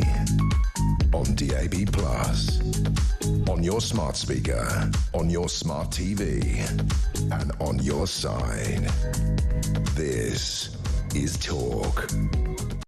Well, he said he was going to smash the gangs, didn't he? He hasn't done that very well. I think like one person's been arrested and that's it. They're putting all this money, aren't they, into setting up drone equipments and surveillance stuff over the channel. Well, that's all very well, but what are you going to do when you identify the dinghy? Just bring people in and offer them a hotel room. That is a ridiculous policy. If you get rid of the demand side of things, then no one's going to be getting into those boats. If they don't think they come for housing and hotels and driving lessons and free mobile phones and pocket money and jobs with Deliveroo, then guess what? They won't be coming over to Britain if they see on the other side of that channel nothing but some dingy little tents and a bowl of gruel from some do-gooder from Oxfam. They'll probably think, yeah, probably not worth paying a trafficker gazillions of pounds to get here. But no, instead of doing that, good old Starmer looks like he's going to go for what I'm going to describe as the hokey-cokey approach to managing migration, because he wants to go for a one in, one out with France. We'll return people who've come over here illegally by boats, and in the meantime, anyone in France who wants to come here, well, we'll just take them instead. That is not going to cut down the numbers, huh? Let's speak now to Dr. Mike Jones, who is a migration expert. I mean, is there any sense whatsoever in this plan? Do you see some sort of a granule, a little grain, a kernel of wisdom in actually saying, well, actually, if we can send people back to France who have come over the channel via a small boat, that might stop that from happening. But in return, we're going to take people anyway. I mean, make that make sense to me, Mike. There is a kernel of logic in it. Basically, the one in, one out in the short term won't reduce net migration, but what they're hoping is that most of these channel migrants don't have family connections to the UK. So that will sort of disincentivize people from crossing. It will completely muddle the people smugglers' business model, because obviously a lot of their payments are done on a sort of pay-as-you-go or escrow basis. So the one in, one out transactions, if you like, will become less over time and the numbers will go down. But I think the logic is completely flawed for a number of reasons. How is this going to even work? I mean, is this sort of what they like to call the safe routes, where people can make applications to come and be in Britain from France? So they'll sit there in some sort of office in France and say, I should come here because back in my own country, it's full of rubbish. I'm not safe there. Oh, look, it turns out that I'm gay as well. And plus my great uncle lives in Barnstaple, so please can I come over? And some do-good is just going to sign it off because we agree to 75% of people who make applications here. I can't see how this benefits France in any way, because it's actually going to mean people continuously traipsing across Europe to come to France to sit there and try and fill out their application to come to the UK. I think politically it will be very, very difficult to do with France, simply because the Prime Minister Bayrou, who's a centrist candidate, is teetering on the edge. You know, he's failed with pension reforms. The socialist parties are gunning for him, and he's basically being propped up by centre-right parties. But if, you know, when France takes these people back, a lot of them will be scattered in centre-right or radical right strongholds of France itself, and that could lead to the collapse of the Bayrou government, which is what we saw with Michel Barnier. But in terms of the people smugglers, how do they respond to this? I think they will begin a recruitment drive for migrants who do have family connections in the UK. You know, they'll be like, listen, we can take you across the channel if you want, but we could just take you to France and you could be put on a waiting list to get there. But it doesn't stop there either, because the one in, one out policy, it's shrouded in a lot of vague sorts of detail. For example, what happens to the illegal migrants who are sent back to France? Presumably, they'll be given settled status. They won't be given a French passport, but they'll be given, you know, a sort of substitute passport, you know, the sort of travel documents they have in France. Well, what that basically means is they could actually make their way to the UK legally via, you know, a sort of tourist visa and basically overstay their visa. So the pitch from the criminal gangs will change. Basically, if you've got family ties, you know, pay us money, we'll take you to France. Right. But they're going to invent those family ties anyway, aren't they? You know, if people are chucking their documents in the water, who's to say that some sort of, you know, nifty people trafficker won't find Mohammed in Newcastle to turn around and go, yes, yes, that is my cousin, and yes, yes, we've known each other since we were 5 years old. We grew up together in the same little village in Afghanistan. They're going to game the system. Without a doubt, these people are clever. They know what they're doing. But who aren't clever, it seems to me, are the European Union and most of Europe, because we know now that this is the biggest issue facing Europe. There have been reports now in newspapers of something that I've been saying for a long time, that hostile states are in part of this as well. They're wanting to cause disruption and division by aiding and abetting these massive migratory flows, let alone terrorist actors and criminal cartels. Why can't Europe just deal with this and go, this is a state of emergency. We know we're being played. We know how dangerous a situation this is. From now on, we're going to make like Poland and say, no more asylum seekers. We've reached the limit. Why can't they just get a grip on this? Yeah, I mean, the use of migration as a weapon has been, you know, embedded in politics for a very long time. There's a very famous book called Weapons of Mass Migration. You know, sounds quite sensationalist, but it was written by an academic. And there are countries, you know, Turkey, for example, that use sort of migration as leverage in diplomatic relations. You know, obviously there's much talk about Russia doing this at the moment. The reason the Europeans can't get a grip of this is because they do not have a detain and deport policy. Detain and deport is quite simple. If somebody arrives illegally, you put them in a detention centre, and you return them to their country of origin in a very short space of time. But Europeans can't do this, partly because of the European Court of Human Rights, the Strasbourg Court, and partly because the ECHR, the European Convention of Human Rights, is embedded in domestic laws. Some countries are a bit more adept at doing this, Denmark, for example, but they have very different legal traditions to, say, the United Kingdom, where you know, the ECHR is basically a quasi-religion, and the most spurious excuses possible are used to prevent deportations. That's effectively it. It's path dependency, it's humanitarian laws that are completely outdated, and you've got a cottage industry of lawyers and activist judges who basically thwart this. You know, the nation states have become almost hollowed out Potemkin institutions where they can't actually deal with this directly. Until you change laws, legal systems, this problem is going to continue. See, the general public is probably sitting listening to this thinking if they wanted to do something, they could. We've seen during COVID the sort of radical measures a government can take when they realise it's an unprecedented circumstance and quite what they can do and what powers are at their fingertips. And Europe, I mean, the EU could take a leaf out of Trump's book and go, do you know what? We're going to bring back, detain and deport. We're going to get rid of that ECHR. We'll tell the ECHR to back down, and we've got to rewrite some of those elements, some of those articles within the treaty. And meanwhile, if you don't take people back, we're going to cut off aid. We're going to slam massive tariffs on you. In fact, the EU surely has every single ability to control this situation, but for reasons that are just, you know, confuse me, they're not doing it. Yeah, it's because of an ideological gap between elite groups of people and general populations. Those ideological gaps have actually been there for a very, very long time. And the gap, to a certain extent, is narrowing, but they persist. Basically, elites, a lot of them don't really believe in proper border controls. They just take the most sympathetic humanitarian line when it comes to illegal immigrants. In terms of, you know, the economic impacts, the long-term impacts on national unity, the national security threats, and social cohesion and all that, that's, you know, it's a subsidiary matter for them. They don't really care. It's about the sort of humanitarian gesture and this sort of utopian idea that we can be, you know, some sort of unified multicultural continent, you know, holding hands and kumbaya under the rainbow. That sounds absurd to your viewers, but that's kind of how they see things, unfortunately. Yeah, I totally agree. Like these people, I mean, look, I was in that EU Parliament. I know the nut jobs that inhabit those buildings in Brussels and Strasbourg.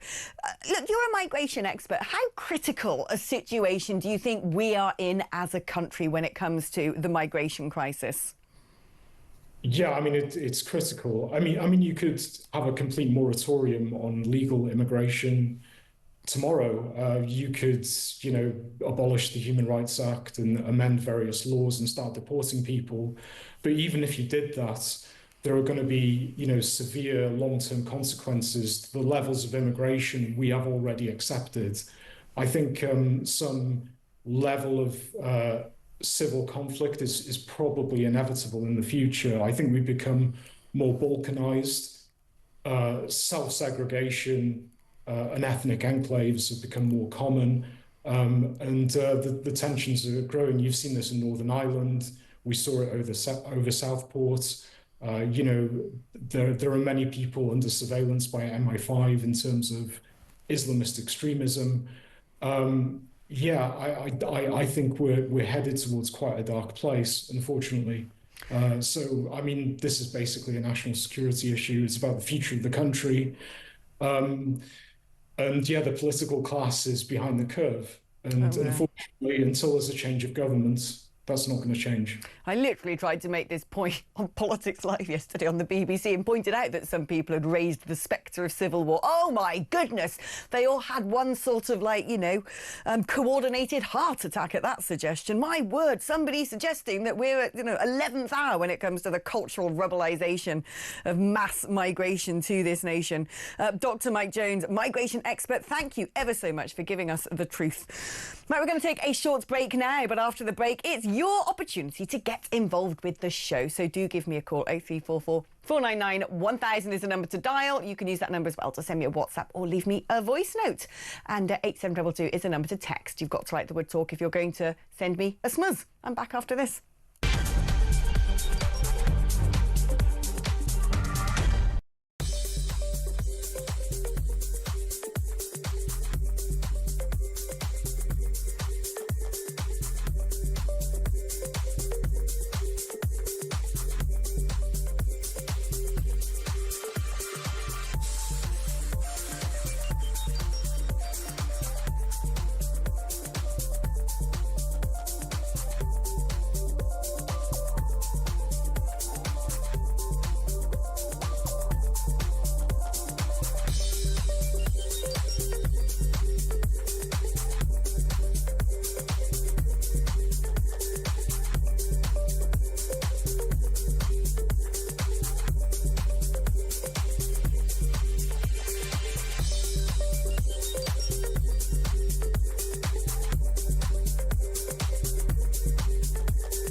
I've always said safe third country is the best way to stop the boats. If we could get a deal where French took them straight back, it's safe in France. Yeah. But we've never had that, really. I don't know what's changed, why suddenly we think we've got some new deal, but it's been tried many times before. This is not new. I think we could end up with the worst of both worlds.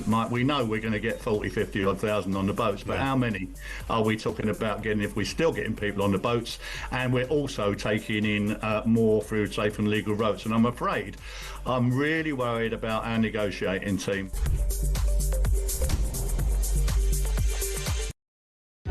Across the UK, on DAB+, on your smart speaker, on your smart TV, and on your side.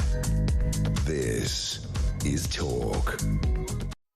Hello, welcome back. Oxford and I were having a little conversation about etymology just then. I'm trying to figure out what the word is for when you find something so cute you actually want to hurt it. So if anybody out there is a word genius and can find me the particular term for that. For some reason, I want to know.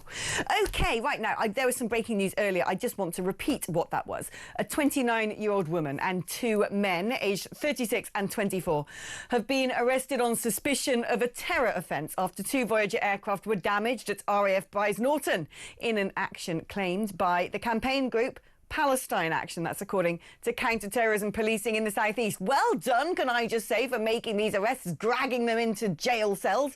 Let's hope we get the judge judification of these people as well, because I think actually going in, hijacking, attacking equipment, military equipment, which is there to defend the realm, is pretty much akin to treason. So why don't we have those particular court cases broadcast for the delectation of all on television, to send out a very clear message that we will not tolerate this sort of behaviour in this country. I'll tell you why that won't happen, because Lord Hermer probably wants to go and defend them rather than defend the UK's interests. That man, they just rolled him out, didn't they, to do his first interview. I'm like, are we going to hold him accountable?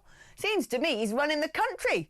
This guy's not even been in politics before. He's just Starmer's mate from his chambers of old, a radical leftist, as far as I can tell, with a hinterland of cases that really don't look like they stack up to be in the UK's national interest. But no, he's the guy who said to Sir Keir Starmer, well, you know, you better give the Chagos Islands to Mauritius and pay them a lot of money to take it because, you know, I'm a human rights lawyer and it's looking really bad if we don't do that. Oh, shut up.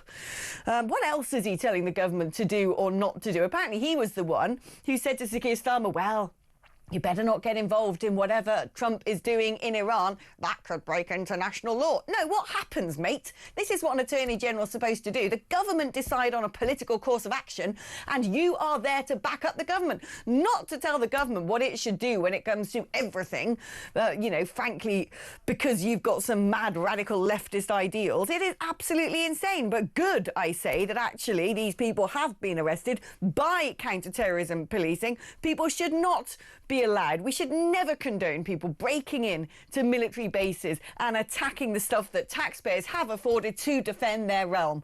So I think this is your opportunity, Mr. Hermer, of standing up and doing the right thing. Chuck these people on television, get them through the courts super quick fast like you did after Southport, and let it be a message to anybody who thinks that this is clever and this is smart and this is on the right side of history, because it is not.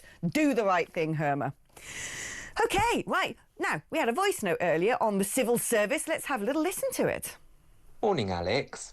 Don't you think it is odd that with all this work from home nonsense, especially with civil servants, we're talking about the public, our entire population, all of our sensitive data, every little thing about us, you know, whether it's forms or, you know, personal health information or whatever it is. Why should any civil servant have the ability to access that data from their home?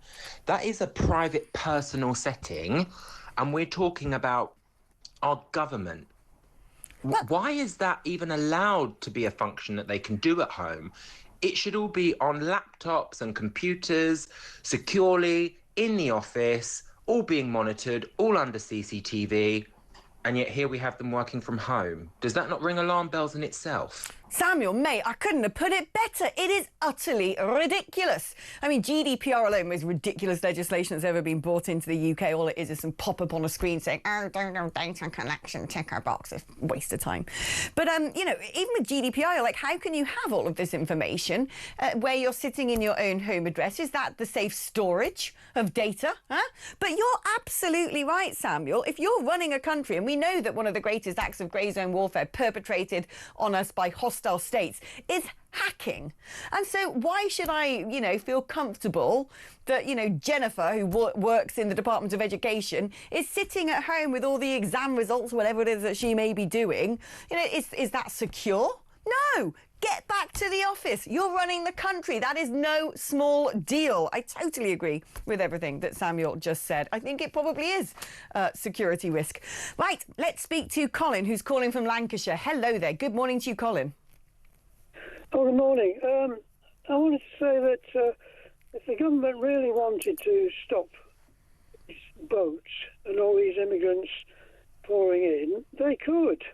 They could easily do it. No, I think so. The reason is that Starmer, he doesn't believe in borders. He's a Marxist.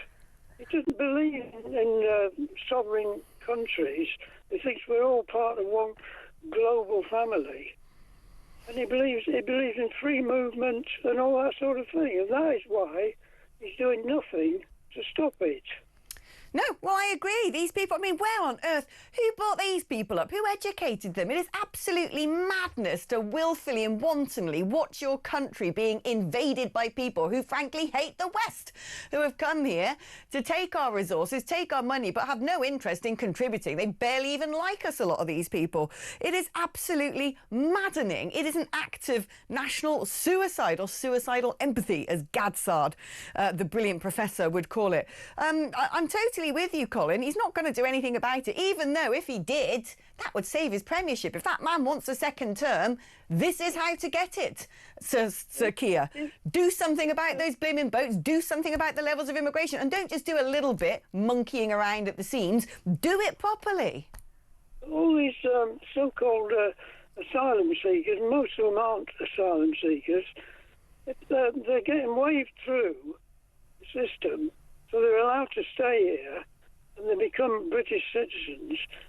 Does that mean that they're eligible for military service? If there's a war, will they be eligible for military service? Wow.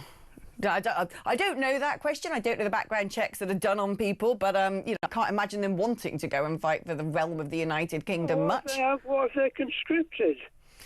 Hey, look, I don't know. You're taking us down a different avenue, and I'm not prepared to answer those questions because I don't have the answers. But, you know, it is ridiculous. We are committing an atrocity of cultural vandalism. That was Colin in Lancashire, making some very good points indeed. Let's speak now to Christopher, who's in the gorgeous, gorgeous county of Cornwall. Hello there, Christopher. Good morning. How are you? I'm very well. How is gorgeous Cornwall? You lucky thing living there. I'm lucky, but it has its social problems, unfortunately. It has doesn't housing. Everywhere. Yeah, it doesn't everywhere. Like the rest of the country, sadly. But the reason why I'm wrong is regarding the welfare reforms and regarding disability. Is there actually jobs out there for people to go into? Obviously, if you've got physical disability and you've got no cognitive impairments, possibly there is. But if you've got a learning disability or if you've got really severe forms of autism, then it becomes another matter. Yeah, you make a very good point, which is what are we doing to actually make sure that people who want to work are fully supported into having work? Because I think, you know, like you said, there's a lot of opportunities out there. Look, I often criticise working from home, but if you're somebody with a physical disability but you're still able to, you know, get on with certain work using your brilliant brain, then that should be enabled. And if you are somebody with neurodivergency, that doesn't mean you're useless to the population. In fact, very often such people have sort of specialist skills that the rest of us should surely envy. But I get no support whatsoever. Right. So I got no income on mum because I can't get any help from the welfare system. Well, why is that so? Tell me a little bit more about yourself, Christopher. I have autism. I have a learning disability on top. I've actually been off work now for a year because of foot swelling. This has been pretty painful and it's been pretty horrendous. And it's not very nice being trapped at home. So it's not very nice. No, and I guess you want to work. You want to sort of be occupied. Yeah, like I say, having a car in the driveway, having a situation where you got a car in the driveway and simply can't drive because of your health. Right, it is one of the most frustrating things you can live with. It really is. Oh, like Christopher. I'm so sorry to hear that. Like I say, we need a proper discussion of how to support disability. Yeah, it did happen 15 years ago. Yeah. And it needs to happen now. Do you know what? I think you make a very good point. Something that has driven me mad for years now is this over-focus on, instead of looking at people with actual disabilities, instead we constantly regard things such as race or sexuality as a disability. Oh, we need diversity in the workplace. We got to make sure that people from minorities have access to certain jobs. I mean, look, The colour of your skin doesn't prevent you from working. But when people have actual disabilities, the likes of which you are describing, those people do need support. Where's the awareness on that? Where are the programmes and schemes to make sure that actually there's accessibility in the workplace so people can be supported into contributing to the economy and having the dignity of an income and being able to fully partake in society? That is what we should be focusing on, not all this nonsense about skin colour and rainbow flags and blimmin' lanyards and pronouns. It drives me mad. Christopher, good luck to you, my darling. Thank you ever so much for that brilliant, brave and honest phone call.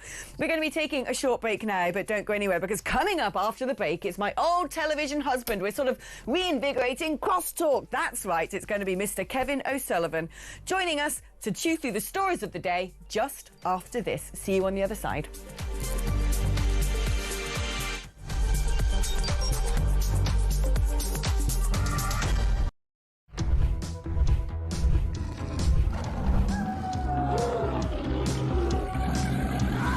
We've just been talking in the office here about how many of us have been attacked at some point or other by some form of flying beast or any wildlife. I mean, so we'll take your stories this morning.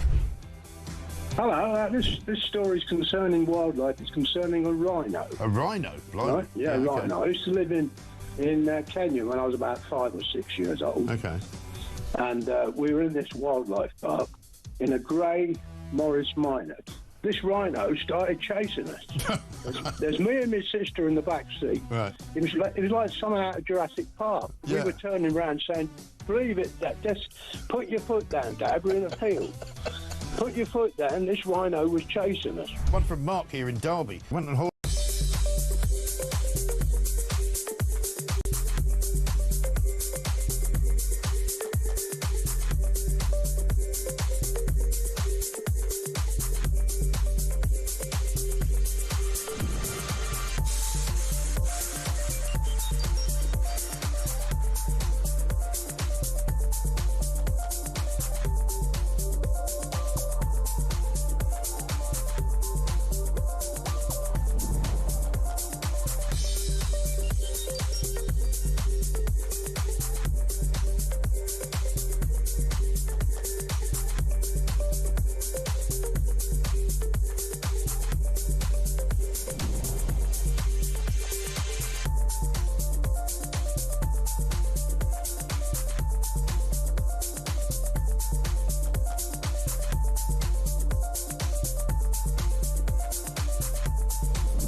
Across the UK, on DAB+, on your smart speaker, on your smart TV, and on your side. This is Talk.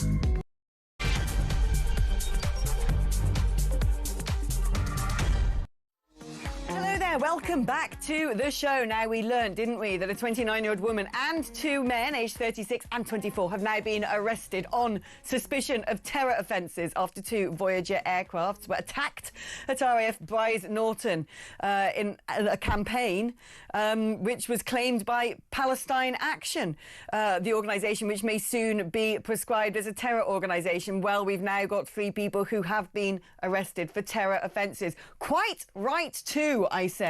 You don't go into military bases, attack the stuff that's supposed to defend the realm and get away with it. That is a form of treason, in my opinion.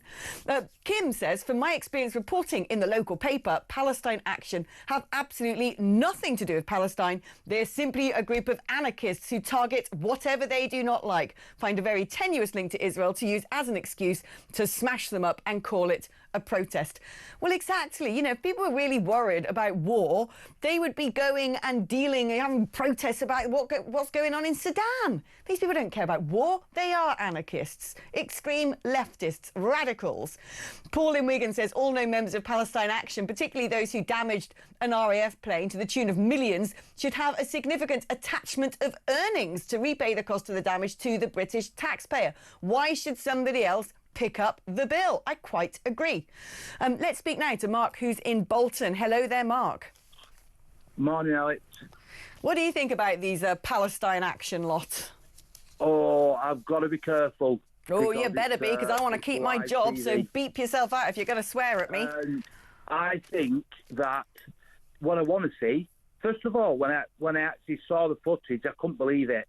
I watched and I thought, how did he got on an RAF base? Anyway, that's the other thing. What I wanted to say was, are we going to see the faces? Are we going to find out who these people are? Are they going to be named? Are they going to be treated like what happened in Southport last year? Yeah, I totally agree with you, because what we saw after the Southport riots was the deliberate televisation, expedition of those trials, making everyone plead guilty, so they went down for big sentences, and all of that was papered across newspapers. I remember sitting in here, and every 5 seconds there'd be some sort of press release from the government going, oh, this person's been arrested, this person's been arrested, this is the name, this is the age, this person's been sentenced. On all the screens in front of me in my Cape Canaveral, I could see those court cases taking place. It was done deliberately to deter anybody from going and repeating that action. Are they going to do the same with this lot of anarchists? Are they? Or are they just going to, I don't know, take a two-tier approach? Well, I think if there is a two-tier approach to it, I think there will be an anarchy. Sorry, I couldn't get my words out then. An anarchy. I think they should be straight in front, straight in court when they're charged, and straight into jail. Oh, yeah. They should not get bail. They probably will do, for £35 million worth of damage to our RAF. That's disgraceful. Well, I'm fuming about it. We all know who that Attorney General is, and I would say this, and I'd say this now. The buck is going to stop with him on this one. Do the right thing, Lord Hermer. This is your opportunity to redeem yourself. If you do so insist that there isn't two-tierism, if you are so disgusted at that accusation being applied to the justice system in this country, well, here we go. Here's your opportunity to demonstrate to us that things are done in an even-handed manner. Thank you so much for your call, Mark in Bolton. Anyway, he's here, ladies and gentlemen, the chief misanthropist of them all, Mr. Kevin O'Sullivan, my favourite grumpus. Good afternoon, Kev. Good afternoon, Alex. Apparently, Starmer now says he deeply regrets saying that Britain risks becoming an island of strangers. So he made that speech. It was quite a punchy speech, wasn't it? He sounded more like Nigel Farage than Nigel Farage, and the public went, hey, he's got the cojones, good man. And now he's saying, like, I shouldn't have said it. It was probably offensive. In fact, he told The Observer, I wouldn't have used those words if I had known they were or even would be interpreted as an echo of Powell. I had no idea. My speechwriters didn't know either. And that particular phrase, no, it wasn't right. I'll give you the honest truth. I deeply regret using it. Came out your mouth, son. You're the Prime Minister. What, did you not read that speech? You just sit there like a little marionette reading whatever's on an auto cue? You're not got a brain cell in your head? Do you believe it? Do you think he's being genuine when he says he deeply regrets it? I've just been writing that with the welfare U-turn, that adds up to Keir Starmer's third U-turn in 3 weeks. Third dramatic U-turn in 3 weeks. Make that 4 with this announcement about his Island of Strangers speech. So obviously he's caught a lot of flack from the same kind of people who made him U-turn on the welfare bill, the 130 left-wing backbench MPs who made him U-turn. They've also said to him, you can't echo Enoch Powell. So he's now saying, I deeply regret that. Now, there are 2 elements to this. I mean, that was the only decent speech he's made since being Prime Minister. And he's the Prime Minister. I mean, he's even older than me. So he should have known. Of course he knew that Enoch Powell said that. Of course his speechwriters knew. If they didn't, he has no right to be a Prime Minister, and they have no right to be his speechwriters. But also, of course they bloody well knew they were quoting Enoch Powell. But also, who cares? There's another lie in it. He's lying again. I hate this synthetic offence at hurty words. We have become an island of strangers. What's wrong with saying that, for crying out loud? I don't get when all this sort of uproar happened over, oh, Island of Strangers, that's such a terrible thing to say. Shock horror. I was just like, what? It's actually making a very good point that you've got balkanised communities, people who don't share religion, a language, cuisine, customs, even morality. You know, this is what's happening. When Enoch Powell made that prediction in his Rivers of Blood speech, you know, there are lots of elements of that speech that, of course, we find terribly reprehensible. But when he warned that if we allow mass immigration to happen, we will become an island of strangers. What is there to criticize about that? He was right. And Keir Starmer was right to echo that, because Powell's prediction has come true. We are becoming an island of strangers. And good for Keir at one point to warn us about that, say it's happening, folks, we've got to be careful. Now he's U-turned on this. This guy is an utter man of straw, and his authority after the welfare U-turn, the winter fuel U-turn, the rape gang inquiry U-turn, and now this U-turn, his authority is utterly shot. Who's going to run the country from now on, Alex? I'll tell you, it's those 130 left-wing backbench MPs. They told him what to do. He has buckled. He's doing exactly what they said. They now know that they run the shop. Well, he has to do what they say. I think it's even scarier than that, Kev. I mean, I know there's some pretty leftist backbenchers, most of them about 12 years old as well, who've got their radical brainwashed beliefs about, you know, borders and all the rest of it. You're talking about their IQ there. Yeah, that one that looks like the Mekong. There's that little one, isn't there? It's like, I'm like, where did he come from? They all look like Mekong. They all look like the Mekong. But you make a good point. Starmer's proven that he's wobblier than a weeble. You know, he just sort of goes this way, goes that way. But I tell you who's really running this country, Kevin. This is what blimmin' frightens me. I think it's that Lord Hermer. Yeah, I think he's... Well, you see, Hermer is Starmer's international law, the rule of law guru. So, yes, you're absolutely right. That's the other big kind of puppet string that marionettes our prime minister. The rule of law, the rule of law, the rule of international law, the rule of law. This government will be run by the rule of law. I hate that. I hate that because what Starmer says is that more important than the government that the people of this country democratically elect is this kind of nebulous concept of the rule of law. No. Right. That should not be the number one. But also, he uses this rule of law thing. He uses this rule of law thing. But what he's supposed to do as Attorney General is Starmer's supposed to go, I'm Prime Minister, this is the course of action the government's going to take. Now, you find out how to legalise that thing, matey boy. No, instead what seems to happen, and I don't know because I'm not part of their little phone conversations, but it seems to me Lord Hermer will go, oh, do you know what? We've got to give the Chagos Islands to Mauritius. Get on and do that, please. Or he says, oh, you know, this is what our foreign policy is going to be in Israel because this is what I think it should be. Oh, do you know what? This is how we're going to react with the prosecutions post-Southport. This is all him. This is all that Hermer character. Why is he not being held to account?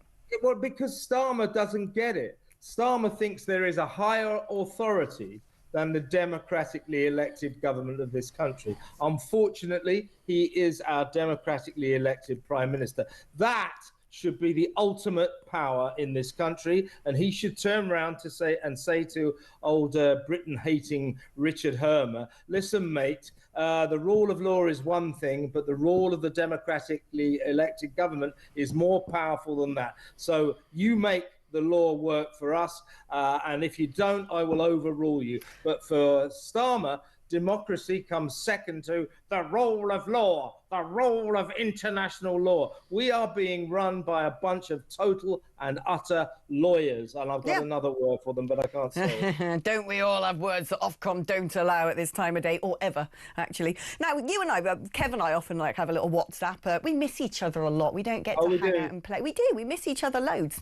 And Kev sent me a really joyful message. He goes, get me on your show. We've got to talk about this because you've been driving me mad ad nauseum, banging on about Wagner mercenaries. Because what was in the Sun newspaper the other day? Oh, yeah. Guess what? Hostile states such as Russia are wargaming the migration crisis. They're the ones saying, oh, you know, do you need a passport? Oh, do you need to be taken from this place to that place to break into Britain? We'll help you out. There you go. I've been banging on about it for Lord knows how much now. Finally, we see it in a newspaper. Yeah, good for the Sun for finally picking up on what you've been telling me for bloody years. But you're right. You know, Putin and probably Iran, all of the hostile countries that hate our guts are weaponizing the migrant crisis. They are using the migrant crisis to destabilize Britain. We learn that the Kremlin is even providing military support to the people smuggling gangs, providing them with fake documents and assistance all the way down the line, because Putin looks over from Moscow at Britain and say, is this really how they're handling their migrant crisis? Well, it's bad enough as it is, but I know how we can make it even worse. And we can make it even worse because the British government is utterly useless. This deal today they've done, the one in, one out. What the hell is that all about? I can't even get my head around it. It's crazy. We know that we've had the sort of, you know, the extremism czar, Robin Simcox, tell the government that these migratory flows are a direct security threat to this country. We know that you've got the Wagner mercenaries, I love bringing them up, all over Africa, you know, backing coups to sort of get rid of democratically elected African governments and replace them with Russian patsies who are then going to hand over all the mineral resources. And while they're doing it, they go, here you go. Do you want to leave this coup? We're going to give you the means to do so, to go and break into Europe. They know what they're doing. The Russians play four-dimensional chess and they're messing with us. And I don't understand why this ridiculous country cannot see what's going on. They're being told what's happening. They're not declaring a national emergency. Instead, when you look at especially some of these regimes like Iran sending their terrorists over, members of the IRGC, to commit crimes on our soil, to directly threaten the security of this country, instead of us being able to say, this is so critically dangerous, do something. No, do you know what their priority is? I know. Let's come up with a law for Islamophobia. Kev, how long do you reckon it'll be if this law passes that your feet will touch the ground? Or how quickly do you reckon you're going to be in Belmarsh in solitary confinement for saying something that might upset a community leader? I'll give it about 5 minutes, I'd imagine. You and me, I'll see you in there. Do they have mixed agenda prisoners? I don't know. But seriously, this Angela Rayner's Islamophobia obsession feeds into our foreign policy. Britain's foreign policy is being dictated by Starmer's craven desire for the Muslim vote.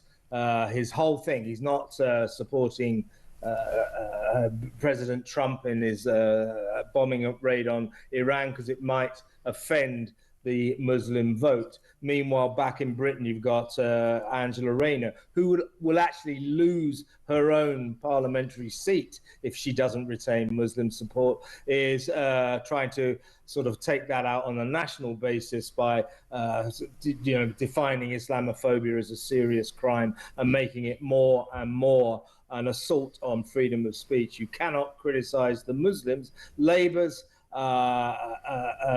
Labour's kind of slavish devotion to the Muslim community. Well, it's 1.5 million votes. There's 4 million Muslims in this country, 1.5 million votes. But Labour's slavish devotion to those votes is dictating virtually everything they do, which is extremely, extremely worrying. The tail is wagging the dog, and it doesn't take many people, it seems, to have that sort of an impact when they know how to game the system.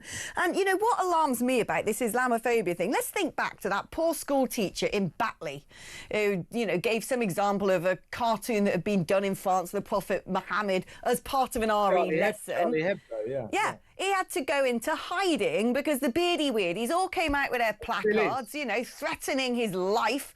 Lord knows where he is right now. His life completely destroyed. If you then give them Islamophobia as something they can play with, do you think that's going to make them go back to their mosques and sort of sit there and go, oh, we're protected now against people showing pictures in RE lessons? No, it's going to embolden them. This is basically giving strength to their arm. Islamists.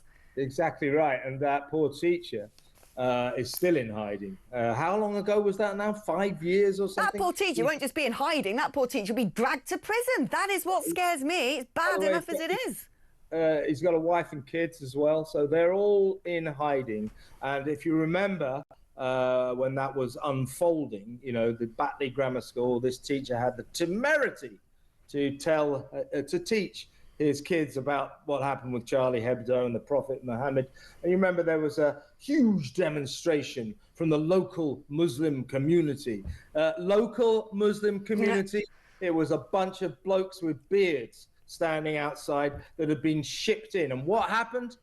Almost instantly, the headmaster of that school, who should hang his head in shame, apologized to them. Yep. Sorry, that teacher should have never done it. That teacher should not have educated our pupils. He shouldn't have done that. That teacher is still in hiding. That stands as a lasting stain on Britain to this day. I totally agree. It's absolutely ridiculous. So we're just getting some breaking news now, learning that a fourth person has now been arrested for breaching the defensive fences of RAF Brize Norton and attacking Voyager aircraft.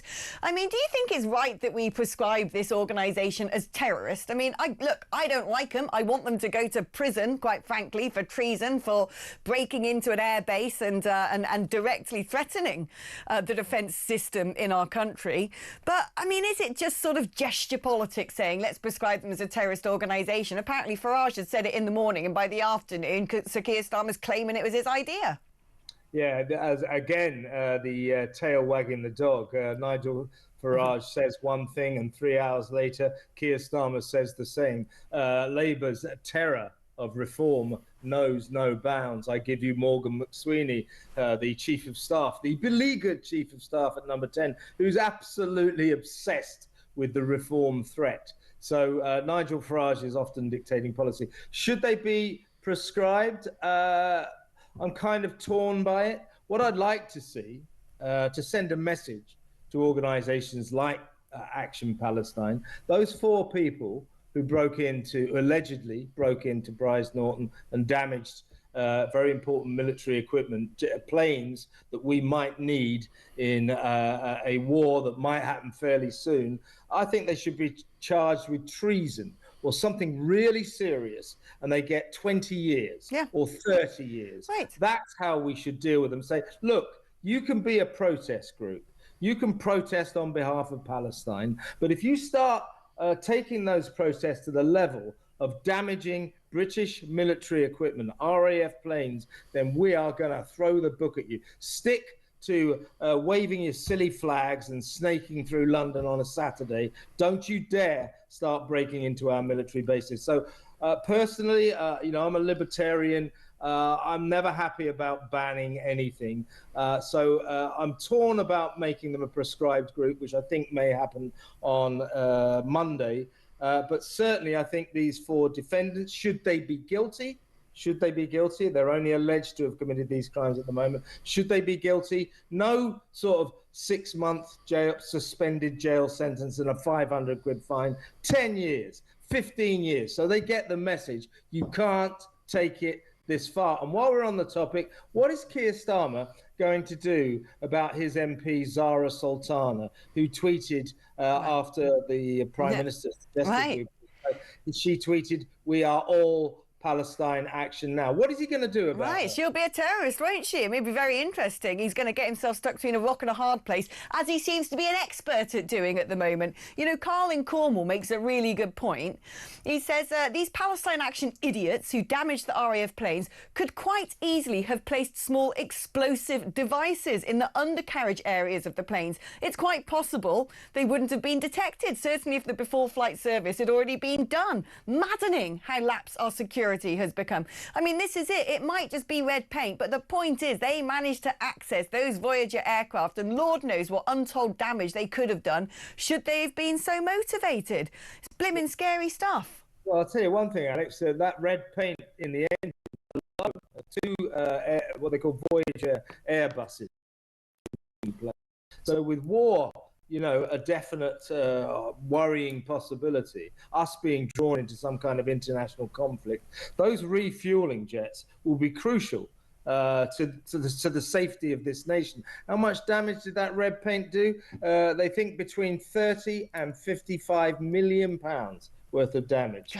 So these people who did it, who allegedly did it, these people who have been charged, as I say, I'm not sure about prescribing this group, but tell them, if you want to protest, do a march in the street. You start breaking into air bases, you get 10 years, you get 15 years, you get 20 years. That'll shut them up. Yeah, no, I agree with you totally. Oh, Kev, if only you were the Home Secretary. Imagine how much better the Britain would be. It would be. Imagine. I'd love it. Kevin O'Sullivan, ladies and gentlemen, thank you so much. Right, we're going to take a short break now, but when we come back, it's opportunity for you to join the conversation. 03444991000 is the number to call. Standard network rate and all that. You can send me a WhatsApp as well on that number, or indeed leave me a voice note. 87222 is the number if you'd like to text me. Right, talk before your message if you're going to use that particular platform. OK, right, so don't go anywhere because I'm back just after this.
I've always said safe third country is the best way to stop the boats. If we could get a deal where French took them straight back, it's safe in France. Yeah. But we've never had that, really.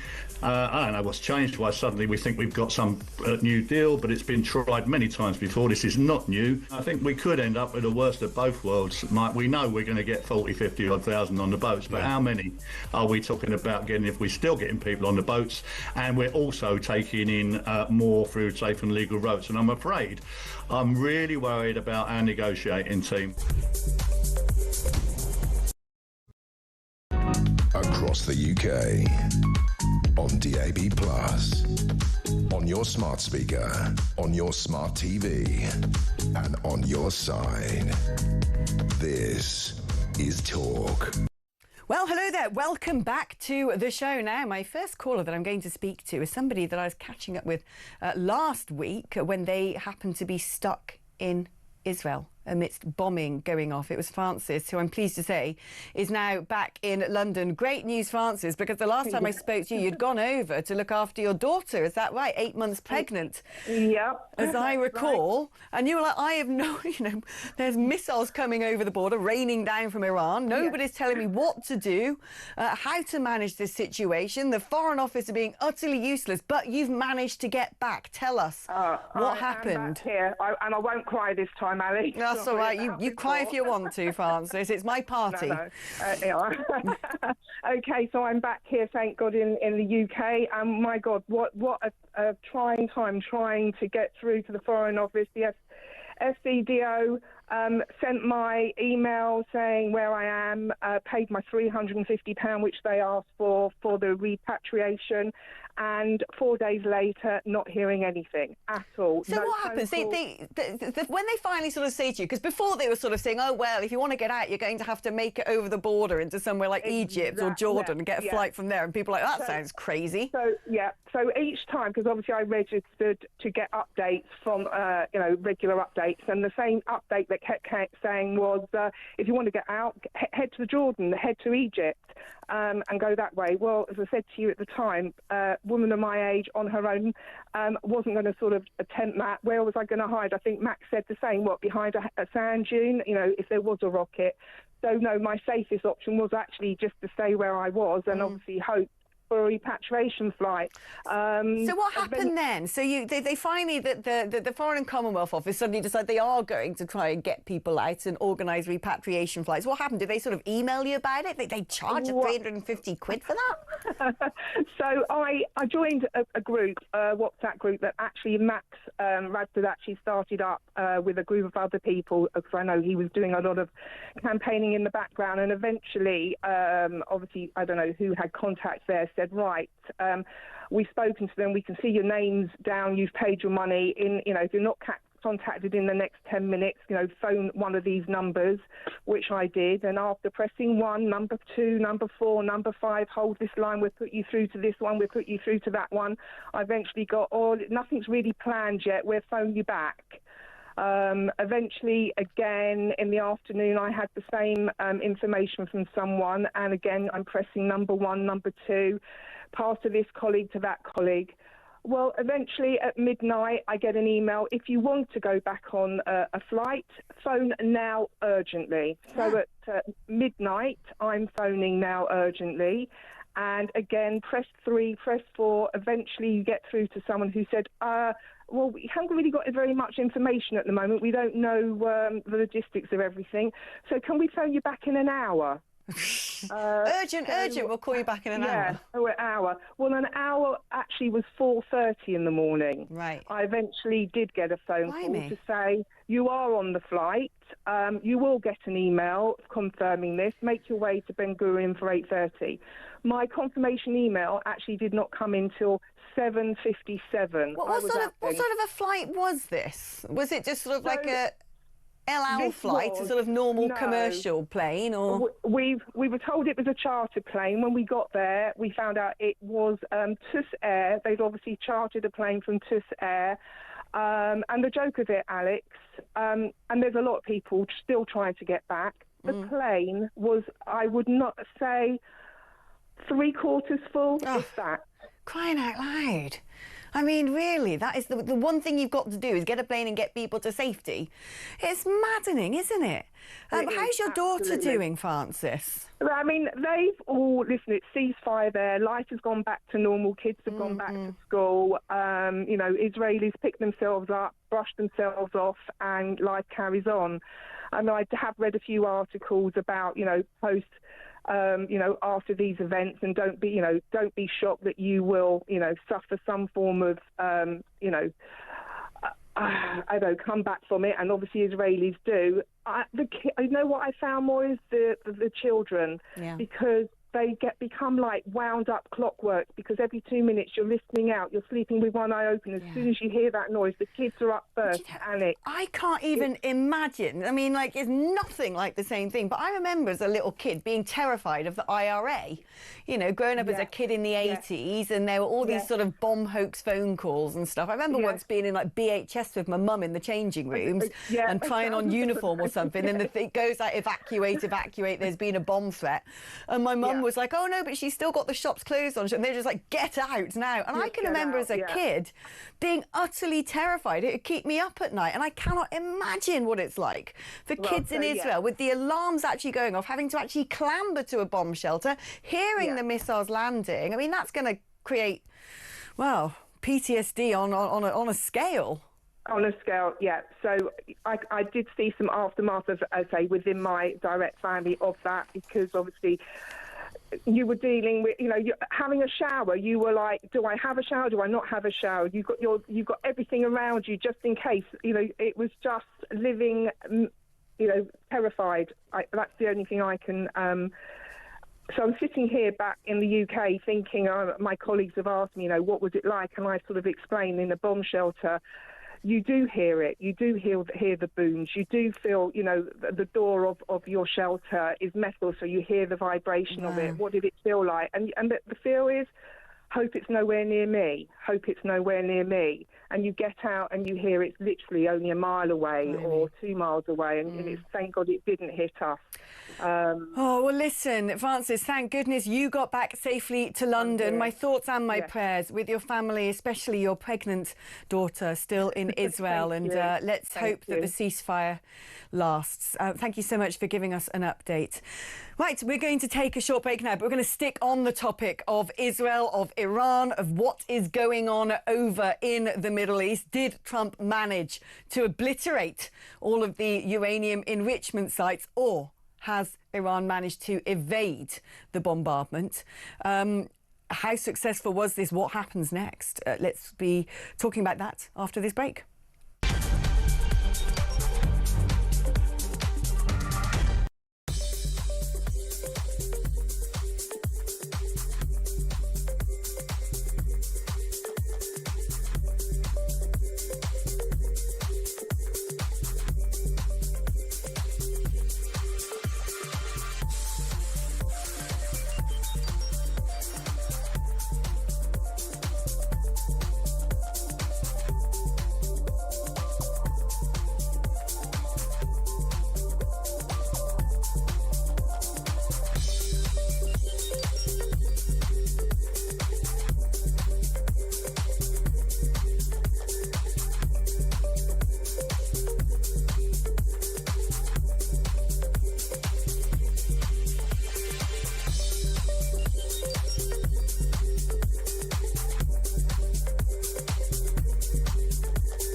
across the UK. On DAB+, on your smart speaker, on your smart TV, and on your side. This is Talk. Well, hello there. Welcome back to the show. You'd have had to be living under a rock to have missed the bombardment of those bunker buster bombs on the B-2 plane straight from Missouri over into Iran.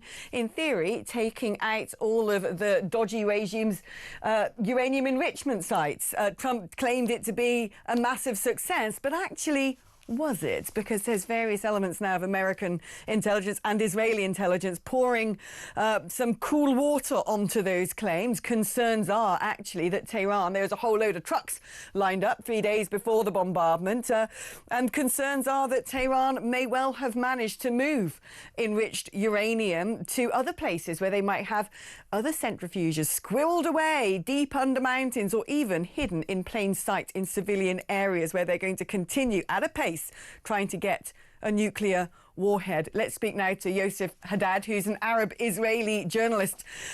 Yosef, welcome to the show. First time I've had you on, so great to have your company. How much of a job do you think America managed to get done? How concerned are you that actually the task has not been finished and actually, in fact, it might have sort of put rocket boosters up the Iranians' intent to create nuclear warheads? First, Alex, thank you very much for having me on the show, and I'm happy also for the first time together with each other. As far as the Iranian regime and the job that those B-52 done, look, I've always said it. We've done a massive success when it comes to striking the Iranian regime facilities and the nuclear facilities. We've pushed them back several years, according to some of the intelligence that we've been hearing lately. But I also said we did not finish the job. Let me do a comparison. Let's go back to World War II. Imagine if the United States, Britain, and its allies would say, oh, you know what, we did our job, we've beaten the Nazi regime, we've beaten Hitler, but he can stay. He can stay in his power, he can stay in Germany, he can rebuild, and still manage to command over this country. Hitler and the Nazi Party would never, ever left their goal, and their goal was the final solution. And everybody knows what the final solution is. This is exactly one-to-one when we speak about the IRGC and the Ayatollah. Their final solution is the destruction of the state of Israel because they want to arrive to the United States, because they want to arrive to the entire Western world. And it starts and begins here in the Middle East. And the only thing stopping them from conquering the Middle East is Israel. And the only one thing is stopping them from actually fighting head-to-head with the United States is Israel. And the only one thing is stopping them from actually making a mass destruction and problem in the Western world and civilization is Israel. So yes, when I hear a lot of people say we should thank Israel, I do think that people around the world should thank us. We put ourselves in danger. I'm an Israeli citizen.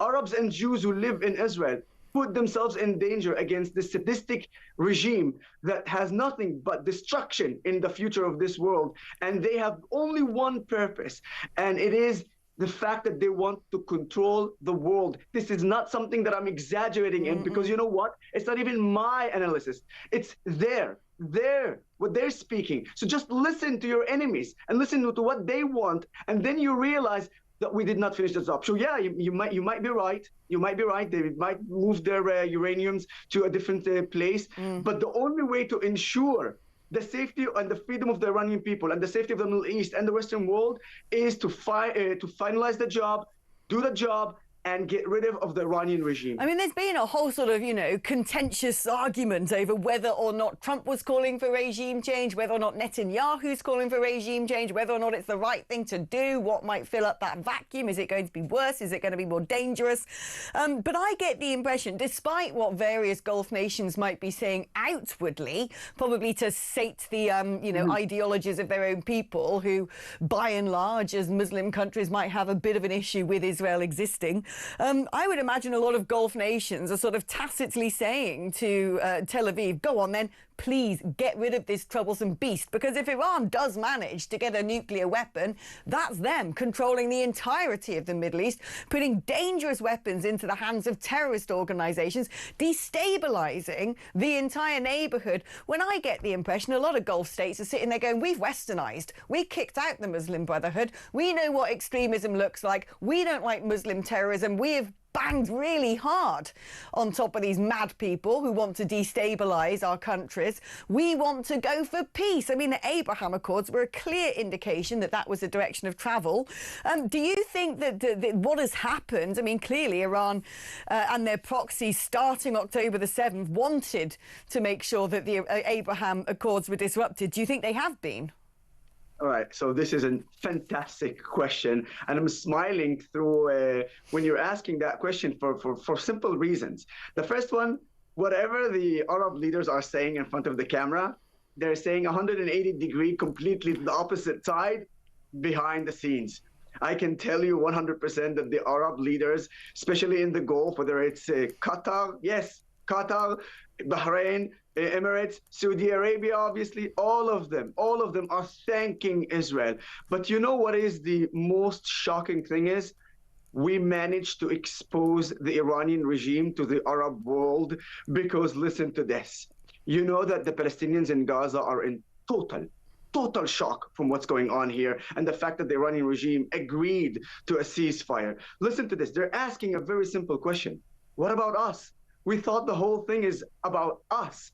So here's what happened. When Hamas invaded Israel on the 7th of October and massacred 1,200 Israelis, both Arabs and Jews, by the way, and kidnapped several hundreds, both Arabs and Jews.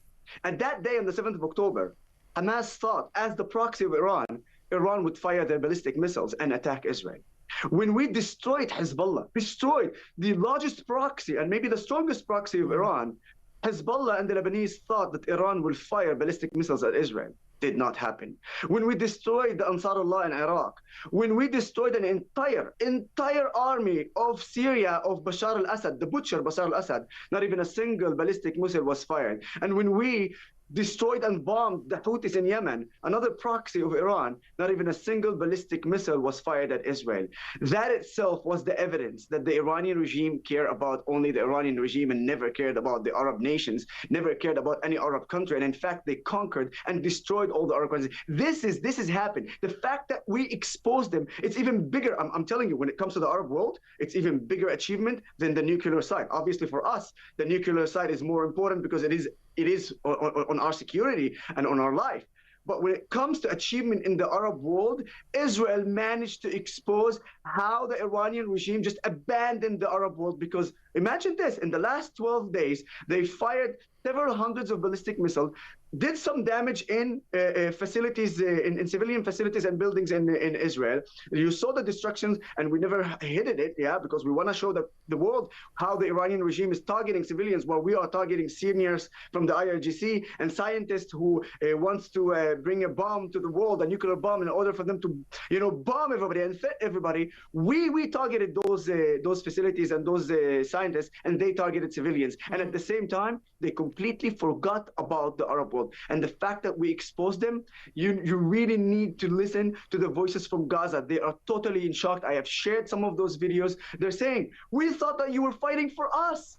No, the Iranian regime was fighting only for the Iranian regime. And that's why it goes back to the first comment when I said, we need to eliminate the IRGC in order for us to free the Iranian people who supported Israel and to secure our security, whether it's in the Middle East or in the Western world. Well, fingers crossed they do get the job done, because I think definitely toppling the sort of lunatic, zealous theocracy over in Tehran would make the world a much safer place. Wonderful to have such an animated conversation. That's Yosef Haddad, who's an Arab-Israeli journalist. Brilliant. First time on the show. We'll have him back. OK, we're going to take a short break now. But what happens if you've had top surgery and not bottom surgery, as they like to say in that particular world, and you need to be searched by the police? Oh, here's the solution. Get a woman to do the top and a man to do the bottom. No, I'm not joking. This is literally what Police Scotland think should happen. We're discussing that after the break.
I've always said safe third country is the best way to stop the boats. If we could get a deal where French took them straight back, it's safe in France. Yeah. But we've never had that, really. I don't know what's changed, why suddenly we think we've got some new deal, but it's been tried many times before. This is not new. I think we could end up with the worst of both worlds. We know we're going to get 40, 50 odd thousand on the boats, but how many are we talking about getting if we're still getting people on the boats, and we're also taking in more through safe and legal routes? And I'm afraid I'm really worried about our negotiating team.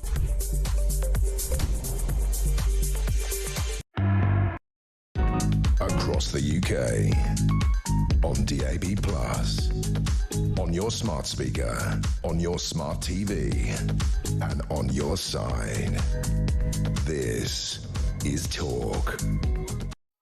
Well, hello there. I did a little thing that's, sort of like a funny TV channels like to do, which is pose a little brain teaser before the advert break to be resolved afterwards. And I sort of asked you, what happens if you've had top surgery and not bottom surgery, and all of a sudden the police need to search you for stuff? Well, that's easy. A woman does the top half and the man does the bottom half. I'm not even making this up. Apparently, this is what Police Scotland say transgender subjects have a right to ask for. Let's speak now to Susan Smith, Director of Women for Scotland. They just don't let it go, do they? It's like you lost. The Supreme Court said a woman's a woman and a man's a man. They have to keep going. Anything, any little concession, any mad little demand. It's like a megalomaniacal sort of obsession for these people, isn't it? Yes, and I'm sure they think they're covering all bases, and I think they think it's, they're respecting people's identity, but the point is they are not respecting the female officers who are going to have to do those searches, and who may be put in a position where they feel, if they're junior, for example, where they might feel a bit coerced into doing it, and they say they're going to have written consent. But I don't think you can use written consent to override law. That those female officers have rights, and one of their rights is that they do not have to search a biological male, even if he has got a pair of silicone breasts. I mean, my concern with all of this, and it's something I often say, and it's something that most people are way too squeamish to bring up, is the Venn diagram, the overlap of certain men who like to sort of dress up as women and fetish of actually getting a sexual kick out of all of this. And like you said, if, all of a sudden a man's being searched and like, no, I want a woman to do it, I can just see it now, sort of standing there with their silicone additions and with a big smirk on their face, watching a young female police officer really squirm at having to do that job. Well, I don't know if you've seen, there was a clip from the demonstration immediately after we won at the Supreme Court, and there was a man who was boasting about how he'd been in the women's toilets at Waterloo and nobody had objected, and he was well over 6 foot and he was built like the back end of a bus, but he had a pair of quite large false breasts, and he was wearing what I can only describe as a sort of baby doll negligee with fringing. And he said none of the women objected, and I thought all of the women would be terrified. So you can easily see somebody like that going, but I have these breasts, and demanding a woman search him. Now, of course, the thing is, it gets worse if they've been arrested, because what have they been arrested for? They may have been arrested for one thing, and then it transpires later that they've committed other offences, and those offences could be sexual offences. So if they are demanding that a woman participates in that, they could be using power and coercion and, as you say, getting a kick out of it. And if it does transpire that this person was, unbeknownst to the police at the time of doing the search or the arrest, had committed lots of other unsavoury crimes, then that police officer is going to feel terribly violated, and she will have a claim against the police. And would have every single right to have a claim against the police. I mean, like I said, these people, you give them an inch and they want to take a mile. And I'm worried that one of the big things they're trying to do now is turning around and saying, right, that's it, all toilets need to be unisex from now on. They're just manoeuvring all the time. They won't let it go. And I think we need to have an open and honest conversation about the nature of some of these men. Susan Smith, thank you ever so much, Director of Women for Scotland. Right, OK, shall we hit up the phone lines before I sign off for the day, because one of my favourites, darling Georgina, is on the blower. Hello there, good afternoon, Georgina. Good afternoon, my darling girl. Well, I am fit to birth, my darling. I want to have a serious rant about the state of this country and its premiership, if I may. You go for it, girl. If I get on your nerves, just switch me off and I will be glad it's not life support, OK? All right. OK. I don't think I've ever seen a man more uncomfortable with his position in Parliament as Keir Starmer. His whole premiership is a mistake. He walked into number 10, and from the very beginning, he began unpicking the very fibre of British society, Alex. So he has got the audacity to say we are an island of strangers, when it's him who's invited the strangers in, and the Conservatives before him, and Tony Blair before the Conservatives before that. Honestly, it's an absolute storm.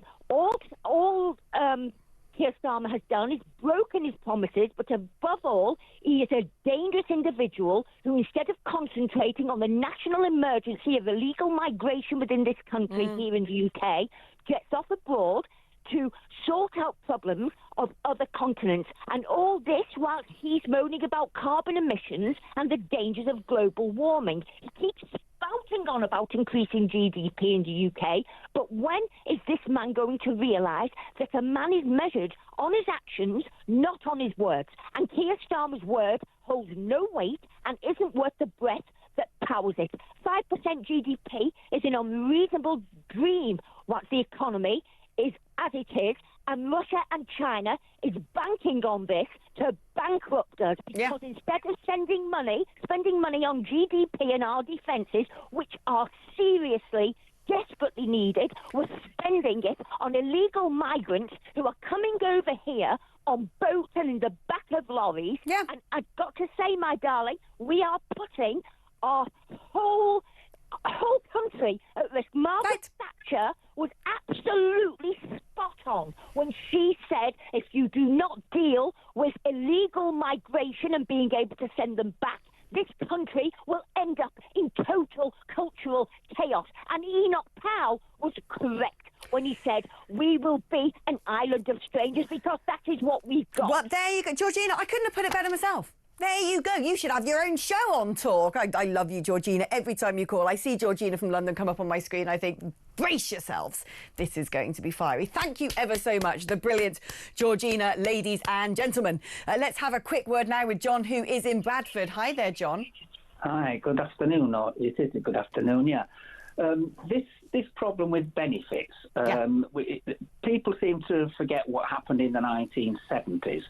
The government was spending and spending and spending. They were taxing and taxing and taxing, and the more they taxed, the more things went up in price, the more inflation went up, and the more, related benefits went up as well. Eventually, they had to go to the International Monetary Fund for a bailout. Mm-hmm. Now, if you look at what's happening now, it's exactly the same situation.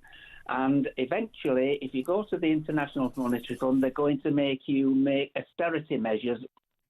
Well, you saw what happened in Greece.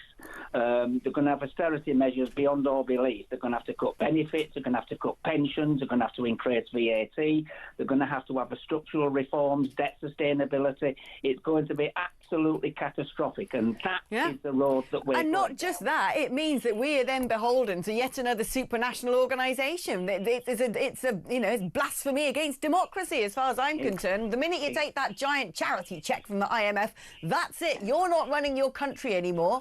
Some sort of cabal of capitalists are doing it instead.